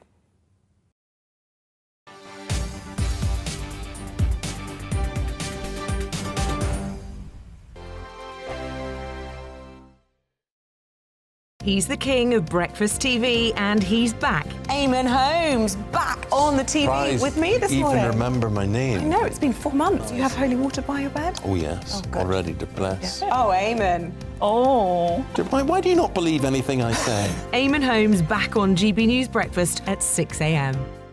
Every weekend, it's Mark Dolan Tonight. Bigger and better, starting at 8 p.m. Friday and Saturday. Can't be too safe. Bring it on. Has there ever been a more innuendo feature? And Sundays, we're on at 9. It's ridiculous. Just get on with it. Maybe you should get a proper job. Only on GB News, the People's Channel, Britain's news channel. I'm Michael Portillo. Join me on GB News on a Sunday morning for topical discussion, debate, arts and culture, and sometimes even ethical dilemmas. I don't always agree with you, Michael. Michael Portillo, Sundays on GB News, the People's Channel, Britain's news channel. Hello, I'm Michelle Dewberry, and you can join me every weekday 6 till 7 on Jubes and Kerr. You're an inspiration to us all. Clip that bit up. Well, you are. That's my ringtone. My political ambitions those days are gone, I can tell you. She's only teasing. Go on. He's probably going to want to lay down now. I'll give him 2 minutes to have one. Let's respectfully disagree. That's what we like on Jubes and Kerr. Come and join us. GB News, the People's Channel. Michelle Dewberry, weekday evenings at 6 o'clock. Monday to Thursday on GB News, it's Bev Turner Today from 10 a.m. We're going to be here for you, our GB News family, to keep you up to date, but also make you smile. The guy went from puberty to adultery. And I can't wait to bring a few of my own opinions. I have no time for cultural totalitarianism. We'll engage in passionate, but always polite debate, with your thoughts and opinions at the centre of it all. Only on GB News, the People's Channel, Britain's news channel.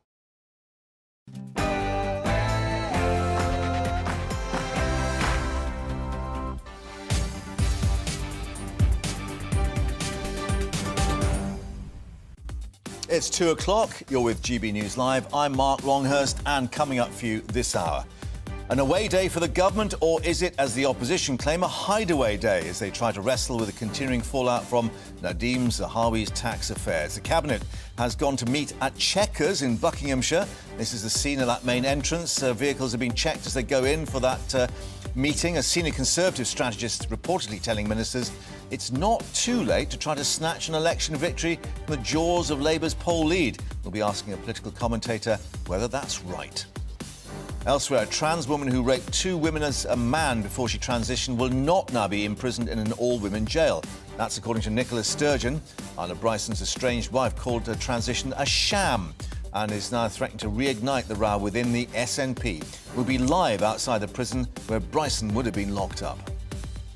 And another GB News exclusive from Mark White for you. The military now being drafted in to patrol the beaches of Kent in plain clothes to try to stem the flow of illegal migrants across the Channel. Mark will be here with his latest exclusive report.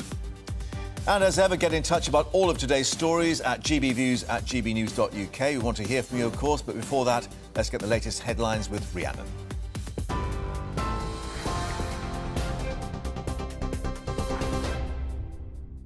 Mark, thank you. Good afternoon. It's 1 minute past 2. Your top stories from the GB newsroom. Ukraine has been hit by a series of missile strikes a day after the US and Germany pledged to supply the country with tanks.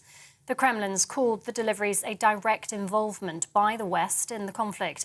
1 person died after the strikes hit the capital, Kyiv, where residents took shelter underground. Germany's defence minister says he expects the first Leopard 2 tanks to arrive in Ukraine by the end of March. Member of Ukrainian Parliament Kira Rudik told GB News the tanks alone aren't enough. Year into this war, we are still in this David versus Goliath situation where Russia has more people, more weapons, more military production, more supplies. So we have to be different. We have to fight harder. We have to have more sophisticated weapons, and we have to use different strategies. And having tanks is one of those strategies. Scotland's First Minister has confirmed a transgender woman convicted of rape will not be sent to an all-female prison. Earlier this week, Isla Bryson was found guilty of raping 2 women before she changed gender. At First Minister's questions, Nicola Sturgeon addressed the row over Bryson and whether she should be held at Corton Vale Prison. She also confirmed a risk assessments being carried out by the Scottish Prison Service. It would not be appropriate for me, in respect of any prisoner, to give details of where they are being incarcerated. But given the understandable public and parliamentary concern in this case, I can confirm to Parliament that this prisoner will not be incarcerated at Cornton Vale Women's Prison. And I hope that provides assurance to the public presiding officer, not least to the victims in this particular case. A 61-year-old man has been charged with assaulting the former Health Secretary Matt Hancock. The MP was allegedly harassed on the London Underground earlier this week. British Transport Police says Geza Taryani will appear in court next month, charged with common assault. Mr Hancock was reportedly unharmed in the incident. More doctors and nurses than ever are working in the NHS. That's according to the latest data. Figures from NHS Digital show nearly 5,000 more doctors and 10,000 more nurses worked in the health service last year compared with the previous year. It comes as the government plans to recruit 50,000 more nurses by next year. The Health Secretary says the stronger and healthier NHS needs the workforce to support it. Royal Mail says recent strike action has cost the postal firm over £200 million. The dispute with the Communication Workers Union has led to 18 days of walkouts since August. Meanwhile, the group says the number of voluntary redundancies will be significantly lower than the 10,000 originally suggested.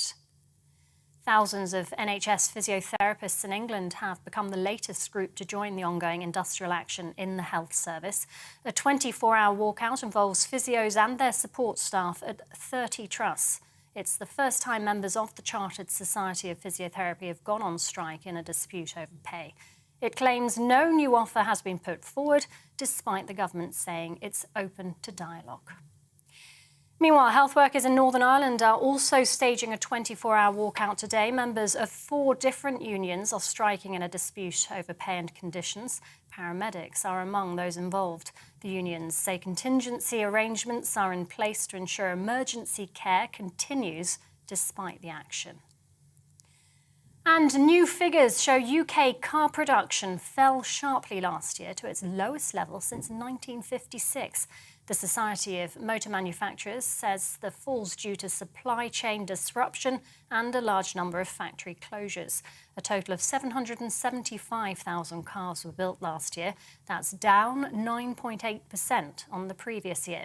Meanwhile, record levels of electric vehicles were produced. The government says it's determined to ensure the country remains a top global location for car manufacturing. This is GB News. We'll bring you more as it happens. Now, though, it's back to Mark.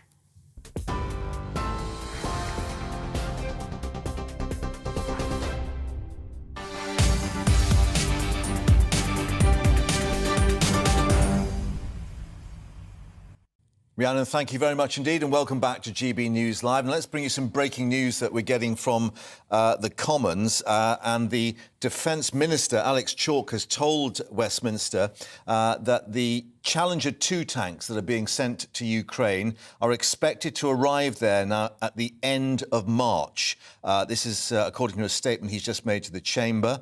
But then going on to say that the UK will begin to train the Ukrainian soldiers on how to use and then fix the 14 Challengers. That will happen next week on Monday, he said, because clearly one of the aspects we heard from President Zelensky was asking that perhaps things would be rather more rapid than had been indicated, given what's expected to be a Russian spring offensive. So the Challenger 2s arriving at the end of March, but UK personnel on their way on Monday to start training Ukrainian crews on how to use them. And of course, we've got the Leopard 2 German tanks going out as well, and then eventually the US Abrams M1 tanks. But more on that as we get it. But let's reflect now on what's happening up in Buckinghamshire at Chequers, because Rishi Sunak, we believe, has been joined by his embattled party chairman, Nadeem Zahawi, for a special cabinet away day at Chequers. The trip to Buckinghamshire coming indeed as the HMRC's chief executive, Jim Harrer, earlier told the Public Accounts Committee that penalties were never imposed for innocent tax errors. An independent investigation into the matter launched by Rishi Sunak still underway. We believe that may well report by next Monday. Meanwhile, Sir Keir Starmer accusing the Prime Minister of being too weak to sack his party chairman. Well, I think we can speak now to our political editor, Darren McCaffrey, who's at Westminster, to analyse where the government is, because they'll also be looking at these latest poll figures, Darren, trying to work out not just the detail of a cabinet meeting, but looking at the strategy, how do they find their way forward from here? Yeah, indeed, in the midst, as you talk about, of what seems like scandal after scandal after scandal for the government, kind of wave after wave, and they're really struggling to focus on some of those big issues, which is kind of essentially what today's all about. I mean, the Cabinet are meeting at Chequers to talk through effectively those 5 key pledges that Rishi Sunak made back in the new year around getting economic growth, getting inflation down, tackling the small boats crisis in the English Channel. That's why we're going to hear from the Chancellor, or at least the Cabinet are going to hear from the Chancellor Jeremy Hunt this afternoon, and indeed from the Home Secretary Suella Braverman as well. But it is difficult to get away from the tricky politics that the Conservative Party find themselves in. The reason I say that is because you look at those opinion polls, and they are not great. In fact, they're almost as bad as they were when Liz Truss was Prime Minister. Labour, 50 points. Now, that's landslide territory. That's almost obliteration for the Conservative Party. And all this, while they could be focusing on that narrow path to victory that their advisors are telling them is possible for the Conservative Party, while Nadhim Zahawi, who is the Conservative Party chairman, has his kind of hands tied behind his back because he's been investigated by Number 10's Downing Street's ethics advisor over his tax affairs and his relationship with HMRC when he was Chancellor. And yes, it is incredibly tricky for Rishi Sunak to try and steer the narrative back onto those key political pledges. And in terms of the tax narrative, of course, with Nadhim Zahawi himself, but perhaps far from helpful that it was the chief executive, no less, of HMRC talking to the Public Accounts Committee this morning. And his reflection was there are no penalties for innocent errors. Yeah, indeed. He says, the former Chancellor did not make an innocent error, that he was careless in what he did. And when they say that, and use the word careless, it's a legal tax term. And the reason they say that he's not innocent in all of this is because that's why he had to pay a penalty. People who are innocent and make a mistake in some way, yes, may have to pay the runabout tax and they may have to pay the interest, but they don't have to pay a penalty. And that's why it's very, very tricky for Nadhim Zahawi. In the end, HMRC have already looked into all of this and they've already concluded he has made a mistake and he had to own up to it, and he had to do that while he was Chancellor. And so many people suggest, well, what's this investigation going to find?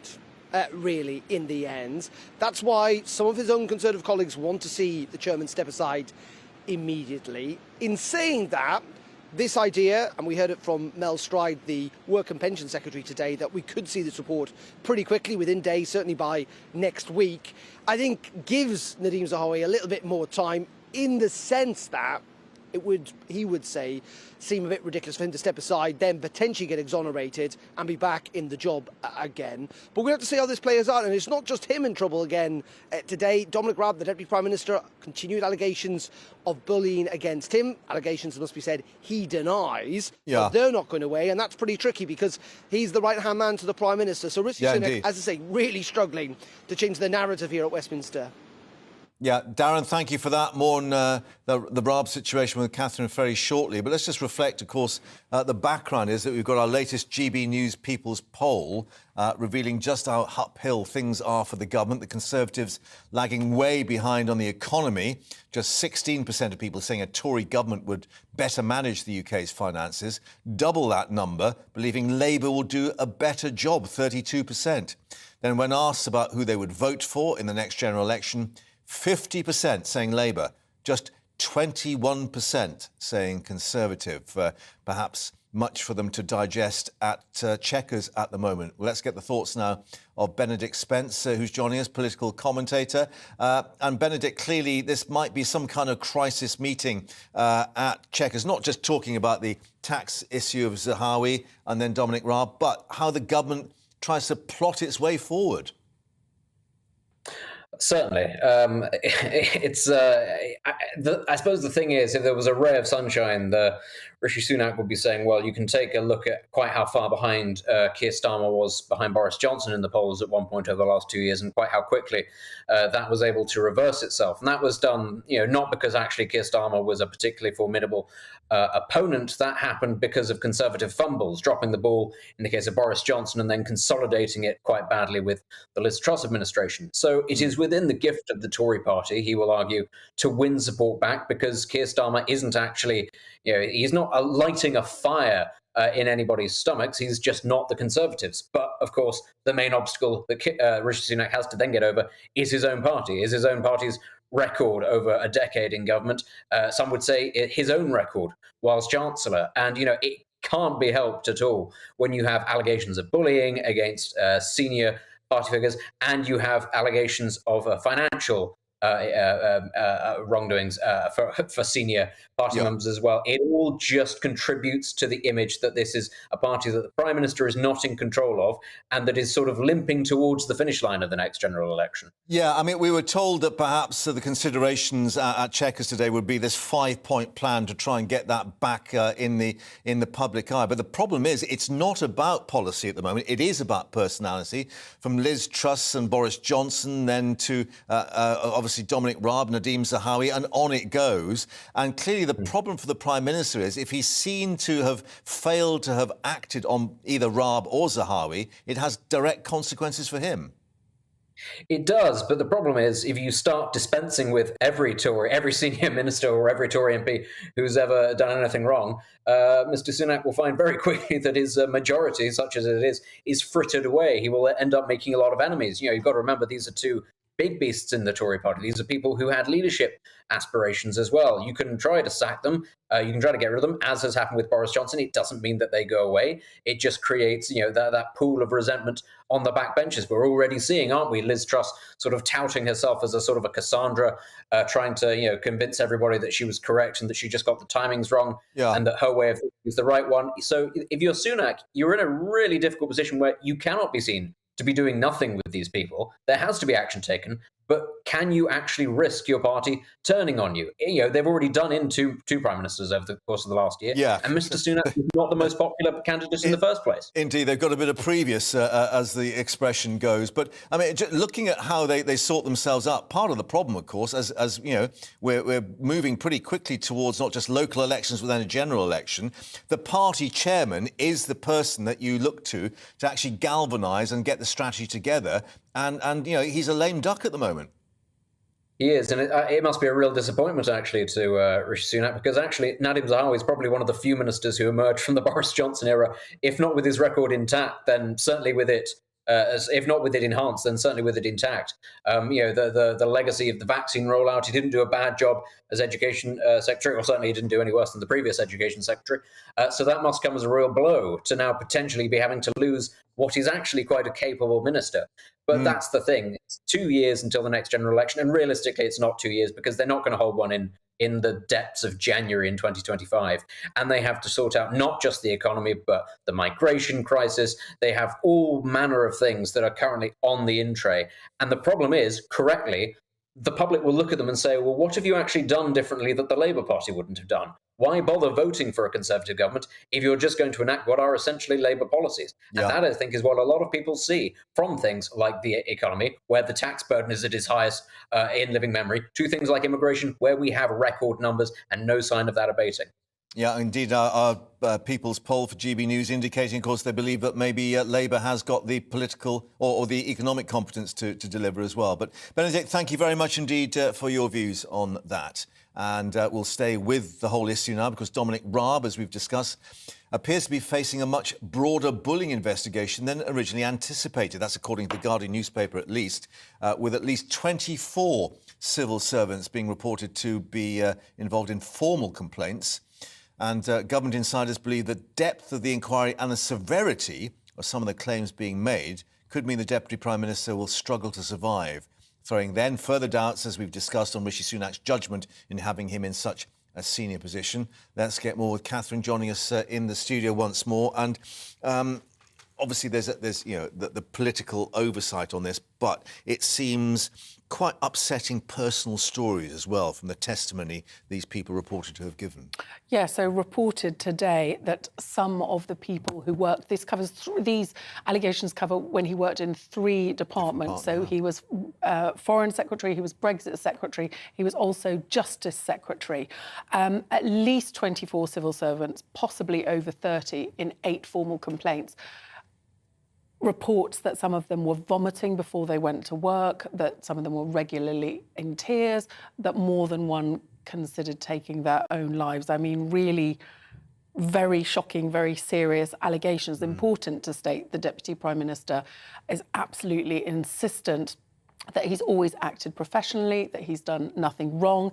Admissions that, yes, he's a tough boss, but very sobering reading and more problems piling up for the Prime Minister. And Dominic Robb was instrumental has been a huge supporter of Rishi Sunak, voted for him, made it clear that he supported him over Liz Truss and has been by his side. So if he has to get rid of him, and it does sound quite damning, and that will be a big blow. And we understand that Adam Tolley, KC, is getting all this detail in terms of this inquiry that's going on, but that the Prime Minister may well also have seen this, the evidence that's going in front of the inquiry.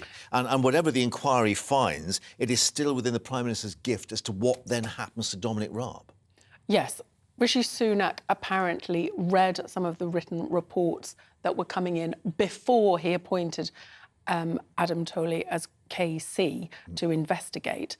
And then when he reports back, we don't know when this will be, but this has been rumbling on for some considerable time now. Number 10 are keen to get it done and dusted. It will be up to Rishi Sunak to decide what action to take. But, previously Priti Patel was found to have bullied staff. Boris Johnson did nothing about it. The ethics advisor resigned. I can't see, if they say that Dominic Robb was guilty of bullying, I can't see Rishi Sunak keeping a hold of him under those circumstances. And what about the timing and the importance of that? I mean, we're learning that perhaps the Zahawi inquiry may report by the end of next week. You said something quite interesting, the indications that perhaps the Prime Minister might not be too unhappy to see everything come at once and just get it out of the way. But, I mean, it's going to be a huge hit for the government if both have to walk. Well, there was speculation that it would suit Number 10 for both to report on the same day. He could potentially fire them both, have a mini reshuffle and try to sort of reset and move on. But that's been very strongly denied. And, of course, they're both separate investigations. They probably can't arrange that. But certainly Nadhim Zahawi, it is not looking good for his prospects. And Rishi Sunak said to be very, very angry indeed that it has come to this. And he apparently didn't know about the penalty, which seems to be particularly bad, doesn't it? Especially in view of what HMRC have said this morning until when the chief weekend. executive says there's nothing innocent about it. Yeah. Anyway, we shall see. As ever, thank you for updating us. A busy day on the politics front, and of course we'll see what emerges from Chequers with that away day. Hoping perhaps they can get even further away if they can from Westminster at the moment. Now, coming up, Britain building fewer cars than it has at any point for 66 years, since the days perhaps of the Austin A35. Liam Halligan with us to tell us why and why it matters, coming up after the break.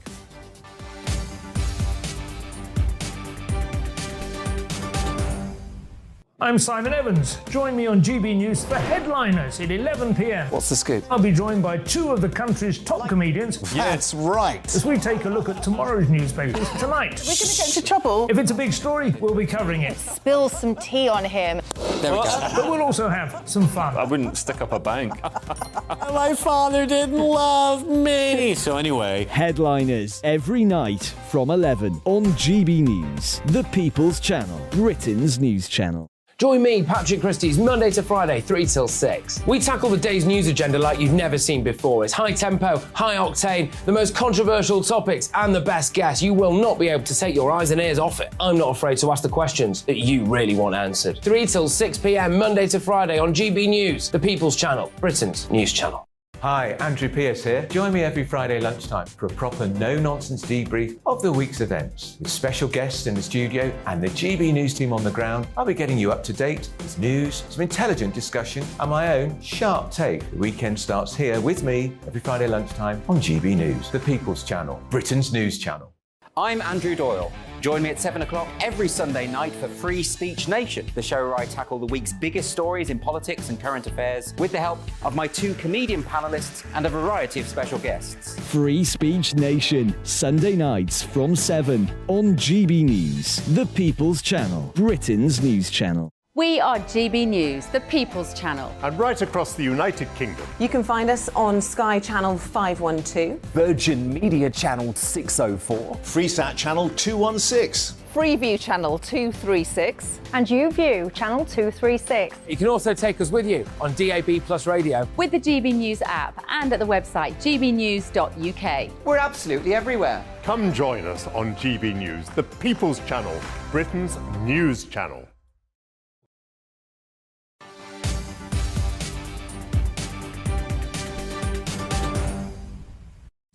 Welcome back to GB News Live. Now, our car production in the UK at its lowest level for 66 years, according to the latest research issued today by the Society of Motor Manufacturers and Traders.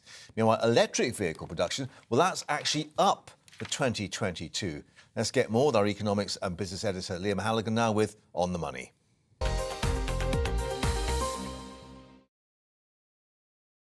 So, Liam, clearly problems in car production overall. You know, we saw the Honda plant close in Swindon, of course, and we've heard the problems about semiconductors, which we need for all the electronic gizmos. But a little bit of good news on electronic vehicles or electric vehicles. Yeah, so car making is down, as we said in the last hour. It's down heavily.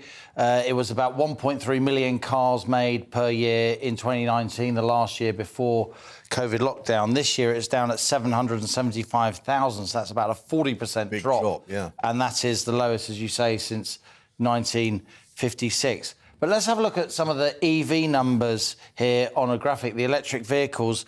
The UK car making industry made 234,000 electric vehicles, if we can see the graphic, in 2022. These are battery vehicles, they're hybrid vehicles, batteries. So the mix of that all the charged, technologies. and then plug-in hybrids as well. That was up 4.5% on last year. That's actually the wrong graphic, so just take that one off, guys. And the EVs are now 30% of all UK car production. That's up from about 10% back in 2020. And for electric vehicle production, at least in the UK, we seem to be doing not too badly. Here's Mike Hawes of the Society of Motor Manufacturers and Traders, who produces these numbers. Well, what you're seeing is an increasing number of the vehicles made in the UK are electrified, and that's matching what is happening in the market. People increasingly buying electric vehicles, but we need the pace to accelerate, both in terms of those that we sell and those that we make. To do that, we need a structure that encourages that transition. Investment in manufacturing, incentives to help purchasing, and above all, for the driver, massive investment in the infrastructure, because what we're seeing is that is not keeping pace with the demand.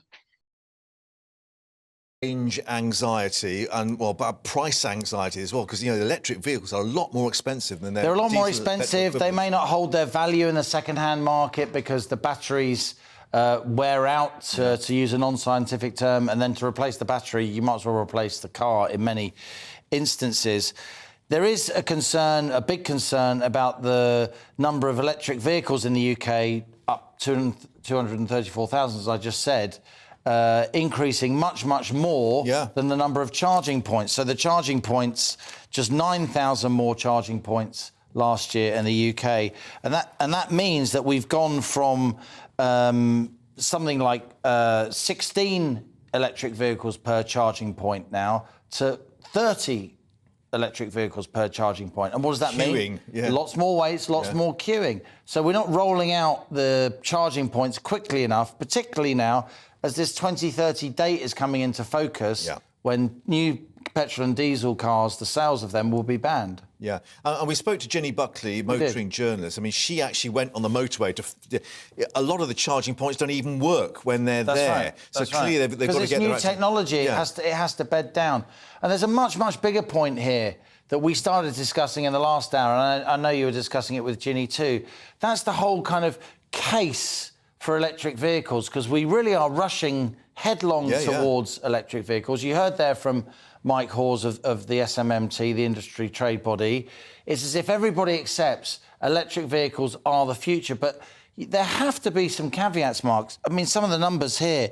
What we need for electric vehicles, we need these rare earths, we need lithium, we need nickel sulfate, we need cobalt. Right.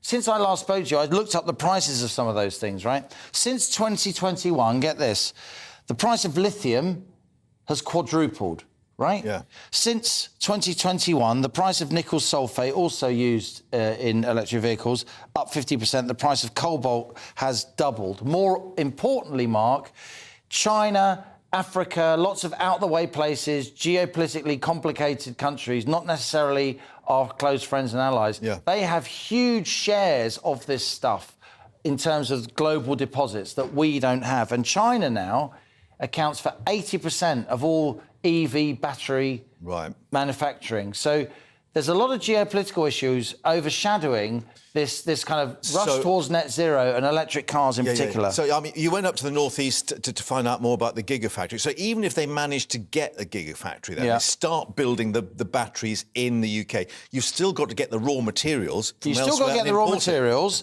We've got one Gigafactory in the UK owned by China. Right? That's next to the Nissan plant up there in the northeast already. We've only got, industry leaders tell me, they're all go about electric vehicles. They say, we need 8 or 10 gigafactories to produce the batteries to build enough cars to hit this 2030 deadline when sales of new petrol and diesel cars will be banned. We've got one at the moment, and the second one isn't going to happen for a long time, it seems. Yeah, it's a 2030 deadline. May just sort of go down the road. We shall see. Yeah. Liam, as ever, thank you very much indeed. Now, let's actually update you that we've got the latest on the tanks that we are sending, as well as Germany and the United States. Indications from our defence minister that the UK personnel will be out on Monday to help the Ukrainians. But we will ask a military expert whether fighter jets may next be on the shopping list. That's coming up in a moment.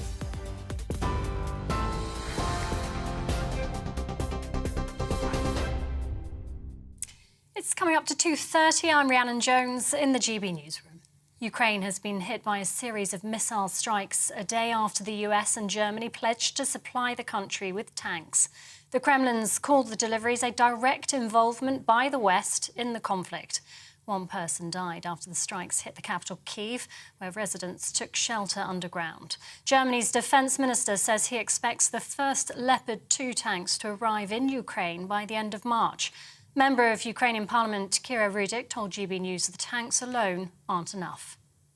Year into this war, we are still in this David versus Goliath situation, where Russia has more people, more weapons, more military production, more supplies. So we have to be different. We have to fight harder. We have to have more sophisticated weapons, and we have to use different strategies. And having tanks is one of those strategies. A 61-year-old man has been charged with assaulting the former Health Secretary Matt Hancock. The MP was allegedly harassed on the London Underground earlier this week. British Transport Police says Geza Taryani will appear in court next month, charged with common assault. Mr Hancock was reportedly unharmed in the incident. Royal Mail says recent strike action has cost the postal firm over £200 million. The dispute with the Communication Workers Union has led to 18 days of walkouts since August. Meanwhile, the group says the number of voluntary redundancies will be significantly lower than the 10,000 originally suggested.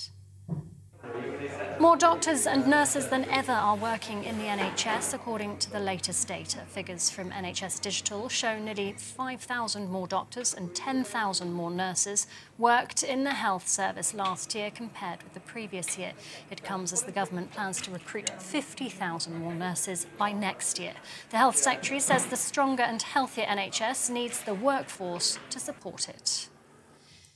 TV, online and DAB Plus radio, this is GB News. Don't go anywhere. Mark will be back in just a moment.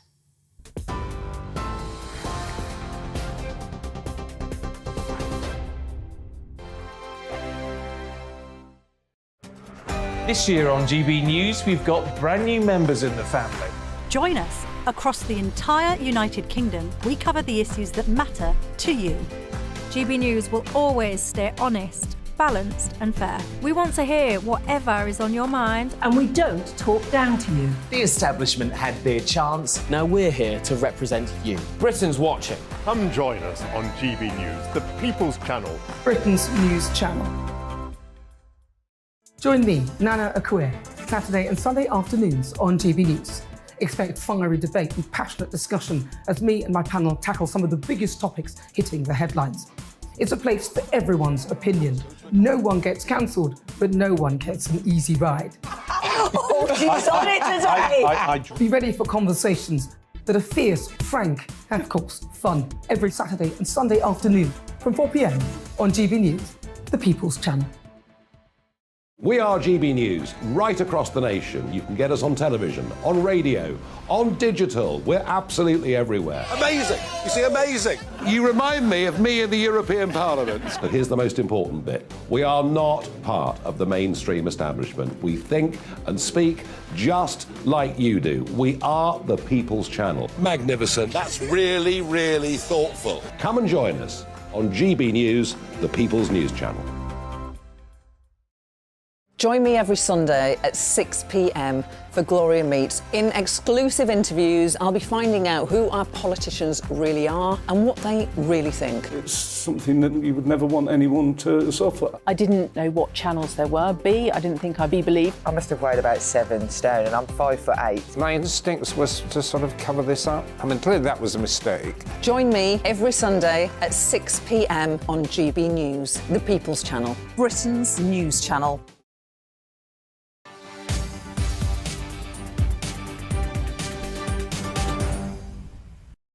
And welcome back to GB News Live with President Zelensky now urging Western allies for the speedy delivery of those tanks that have been promised to help in the fight against Russia. With Germany announcing they'll be sending 14 of their Leopard 2 tanks to the battleground and releasing, of course, others from Poland and elsewhere. Some analysts believing those to be the best in the class. US also saying they'll be supplying eventually 31 M1 Abrams tanks. A bit thirsty, and they run on jet fuel, no less, to help Ukraine try and defeat the Russians.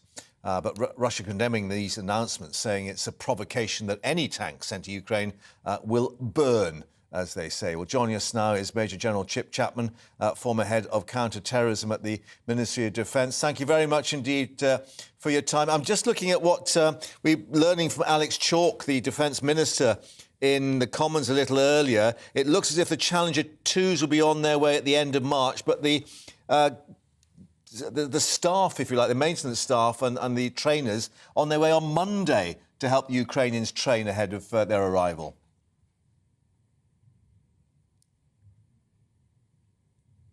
I think we've lost Chip. Can we just... Yeah, can you hear us again? Major General Chip Chapman is waiting there for us. Can you hear us? Yes, We've I got can. a little bit of interference on the signal. Let's hope it's not the Russians. Anyway, let's just reflect, as we were saying in the Commons, we're hearing that the tanks themselves should be there by the end of the March, but our trainers and personnel will be there from Monday onwards. Yeah, to have an overall capability, you need training, equipment, personnel, logistics, sustainability, and all those infrastructure and all those things which give you the ability to manoeuvre. Now, the key thing really in these tanks and all the other tanks is that there are four factors in success in land ops in the 20th century. The first one is control of the air. That's what will come about at the 9th meeting of the Ramstein Group next month. The second one is shock action. It's tanks in combined arms action with infantry, engineers, artillery, and air defense, which will give the ability to punch through Russian defensive lines. So that's where the shot comes in. The third is surprise. So if they can make sure that they surprise the enemy, the Russians. The fourth one is offensive recce. And that's where punching through leads to what we call an expanding torrent, find a weak gap in the Russian defenses, go through it, and then fan out behind it, cutting their logistics. That makes them wither on the point and die. There won't be much surprise, of course, because much is being made about all this, and indeed the Kremlin's reacted already. But could there be an element of the prevention, making Putin think twice about what he does next? I don't really think so. I think Jens Stoltenberg, the NATO Secretary General's got it right when he paradoxically says, of course, that weapons are the way to peace. That's the only thing that Putin understands. So the Ukrainians must try and retake their lost territory, because really Putin's trying to do two things at the moment. The first one you saw this morning with the attack of 55 missiles again onto the infrastructure of Ukraine, and that is try and freeze the population of Ukraine so they turn against the government and tell them to go for a peace settlement. That's not happening. Every time they attack, the Ukrainian support for the war and for no land for peace doesn't go down. And the second one, of course, is he would like to freeze the conflict, because where you are, you could probably hold those gains. So the 4 illegally occupied oblasts, i.e. Kherson, Zaporizhia, Luhansk and Donetsk, that's what he's attempting to do. And that's why the Ukrainians need to take offensive action. And you mentioned air cover and air defence and so on. Financial Times reporting that Lockheed is ramping up production of F-16 planes. I mean, is there a danger if that comes into play as well? We could really see an escalation, that Russia does start to think that NATO has got other plans. Well, you can escalate in up to 7 ways. They include targets, weapons, objectives, geography, rhetoric, which we've already seen from them, domains and manpower. What I think the Russians will do in escalation is to use hybrid warfare, that's proxy forces, to try and do deniable attacks in the West. What I don't see is them using missile strikes on Germany or any of the NATO countries. Because if they did that in an overt way, that would lead to potentially an Article 5 declaration. And although Putin says he's fighting NATO, he's not. And if the capability of NATO were brought to bear, particularly American air power, I think his forces in Ukraine would be destroyed in pretty short order. Chip Chapman, thank you very much indeed for joining us. Apologies for the break-up in the sound at the beginning, but we heard it loud and clear. Thanks very much indeed.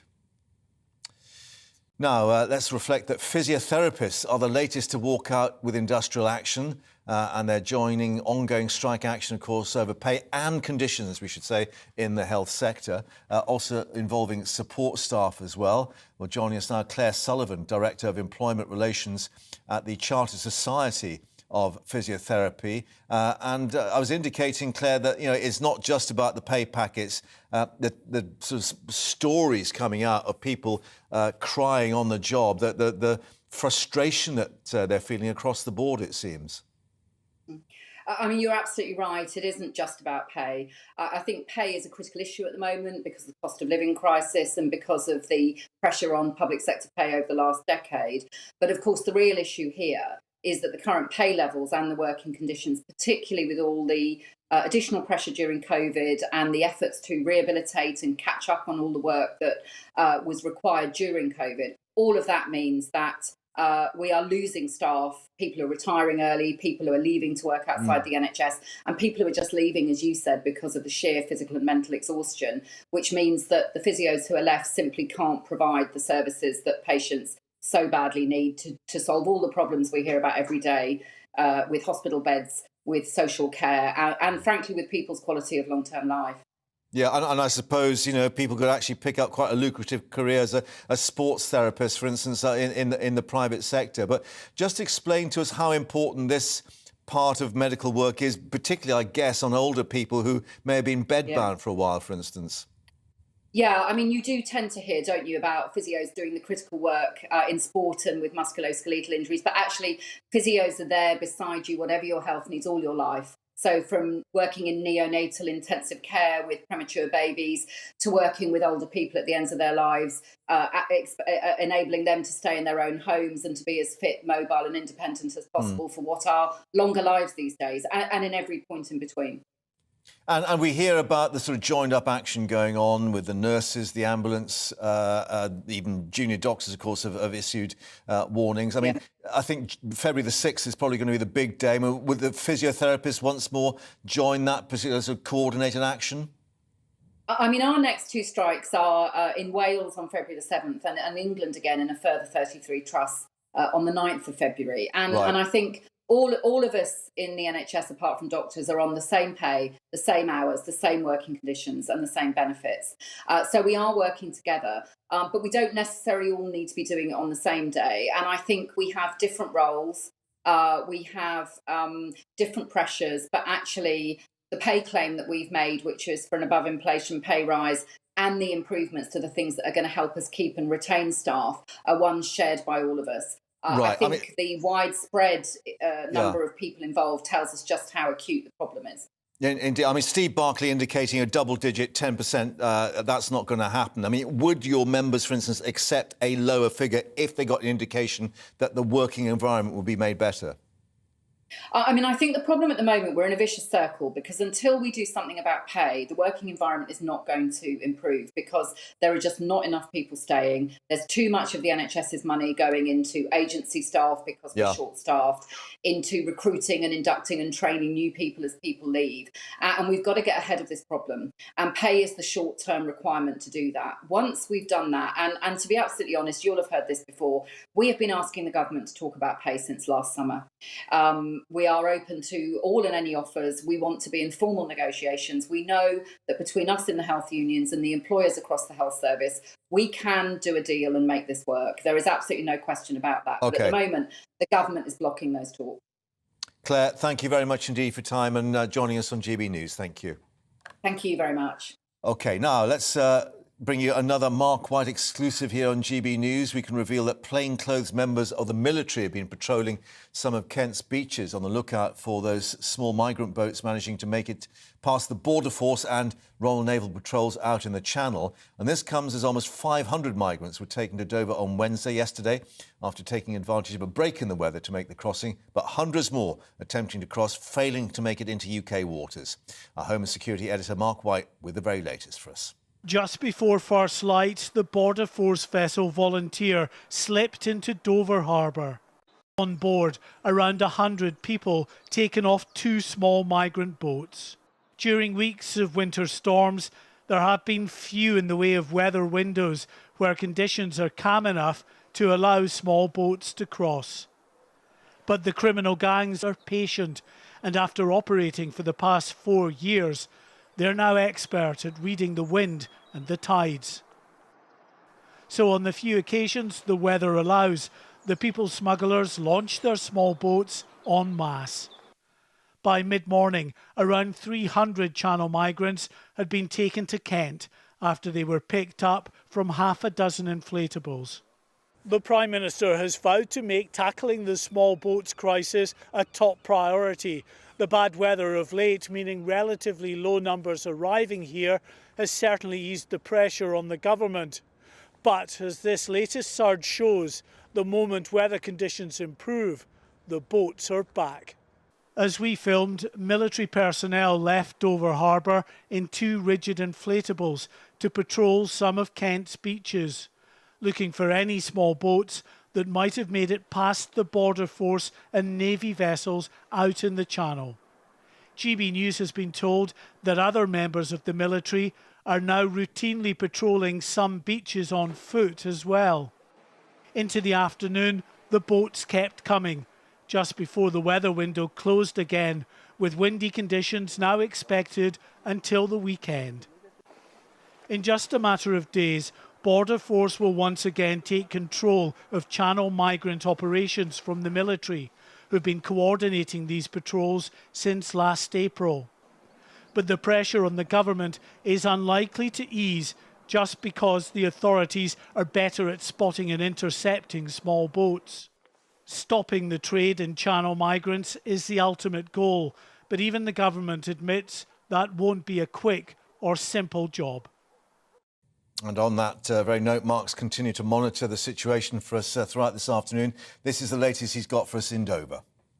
Well, some members of the Home Affairs Select Committee are across in France today. They arrived there yesterday, actually, visited some of the migrant camps near Calais. Today they're out with patrols along the beaches in that area as well, seeing what French law enforcement is doing to try to stop these small boats coming across. We know that yesterday, actually, the French police managed to stop a couple of boats on the beach near Calais and punctured them. But it's a huge ask. There's about 80 miles of coastline that these small boats are taking off from Dunkirk right down to the south of Boulogne. Now, Lee Anderson on the Home Affairs Select Committee, the Conservative MP, outspoken on this issue, was out with that patrol today. He said that he believes that there needs to be more of a deterrence on this side of the channel as well, if there is to be any significant impact on the numbers coming across.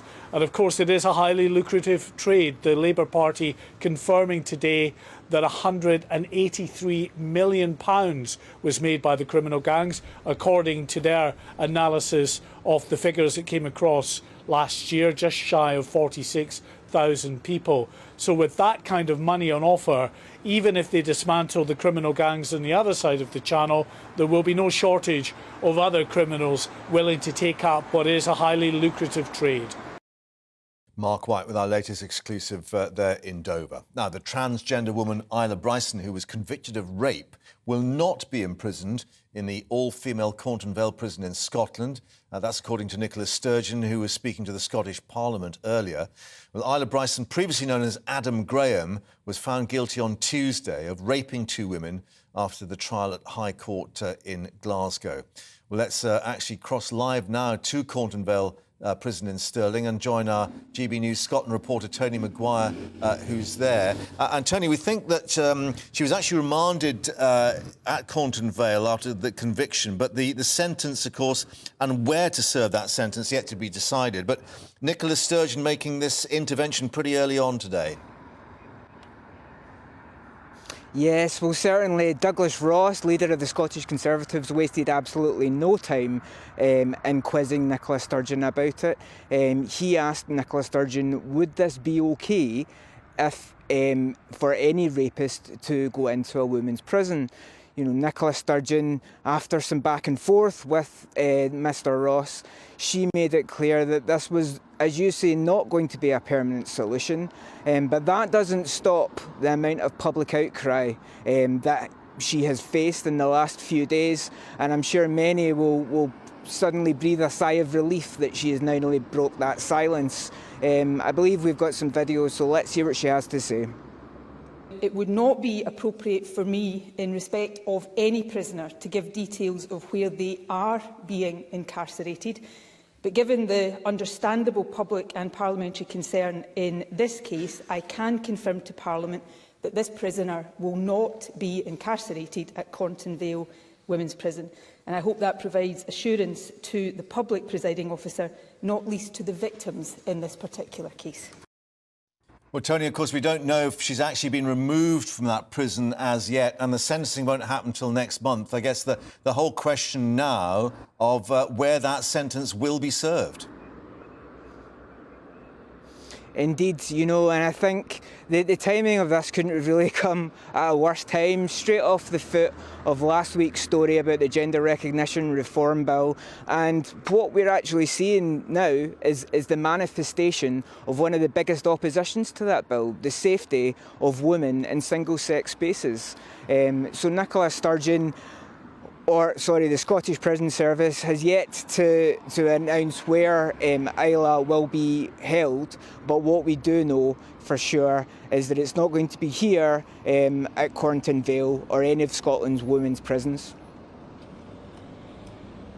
Updating us there outside the prison, and of course more as we get it, as we said, the sentencing due next month.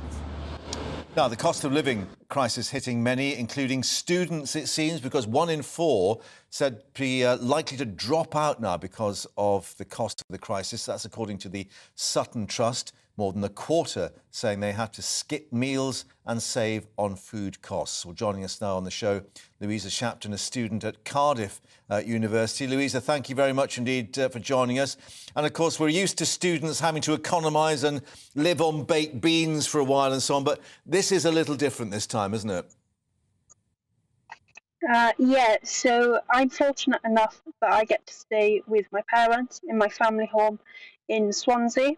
I have an hour and a half commute 3 times a week to get to university.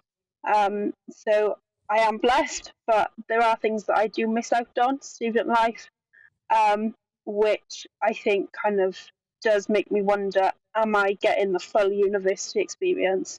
Yeah, because obviously it's not just about the course and learning, it's the whole experience of joining others and you know, enjoying yourself as an undergraduate. Definitely, yeah. I mean, don't get me wrong, I am glad that I'm living with my parents, and honestly, I wouldn't want to come in hangover. But yeah, I did find it hard in the beginning to make friends, especially Freshers Week. I didn't know anyone, I hadn't had that chance. And the last tickets for Freshers were about £70, and I thought, I can't find that, you know, just out of the blue. It's not, in this day and age, we can't. Yeah, it is part of the problem that student accommodation is so expensive, especially if you're trying to stay, of course, in cities like Cardiff, where, you know, the accommodation is pretty pricey anyway. Definitely, yeah. Being the Welsh capital, prices are higher, and that's not, you don't get any discount as a student, you just have to do what you can, really. Are you going to try and see it through, though? Definitely. I do love my course. I am fortunate in that respect that I know it's what I want to do.